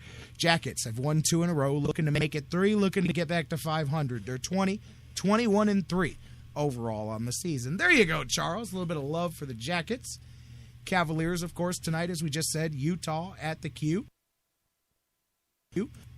And so much more to talk about tomorrow. Let's talk about all of that. Let's get the BSK on. Let's get Mike Brandenberry on. We'll talk some Indians baseball. We got a lot to dive into tomorrow. Same bat time, same bat channel live. Hey, you know how we do it, guys. Hey, real quick, thank you not only for being back with us here today. Didn't it feel good? It felt good to me to be back in the saddle. Hopefully you guys enjoyed it again. Thanks for sitting tight on Monday and Tuesday and us not being here and coming back, circling around, and I appreciate that. Hey, you guys, thank you. Seriously, thinking back to the last couple of days, just glad to be here, just glad to be doing it, and glad to be doing it with you. Seriously, you guys, take a moment and appreciate it, whatever it is that you got, because I'm telling you, life changes very, very quickly, life-changingly quickly, and it's a nice thing that I can laugh about it today, because I wasn't laughing over the last couple of days dealing with it, but we're here, and we're alive, and we're thankful, and we're back here tomorrow. Same bat time, same bat channel, noon, across the Sports Fix Radio Network. We love you, Cleveland, and beyond, wherever you're at. Doing the Sports Fix thing, come on back and do it with us tomorrow. We love you. We'll be back right here tomorrow on The Fix. We're sick with it, we'll pass over any city that we visit. When you're from Cleveland.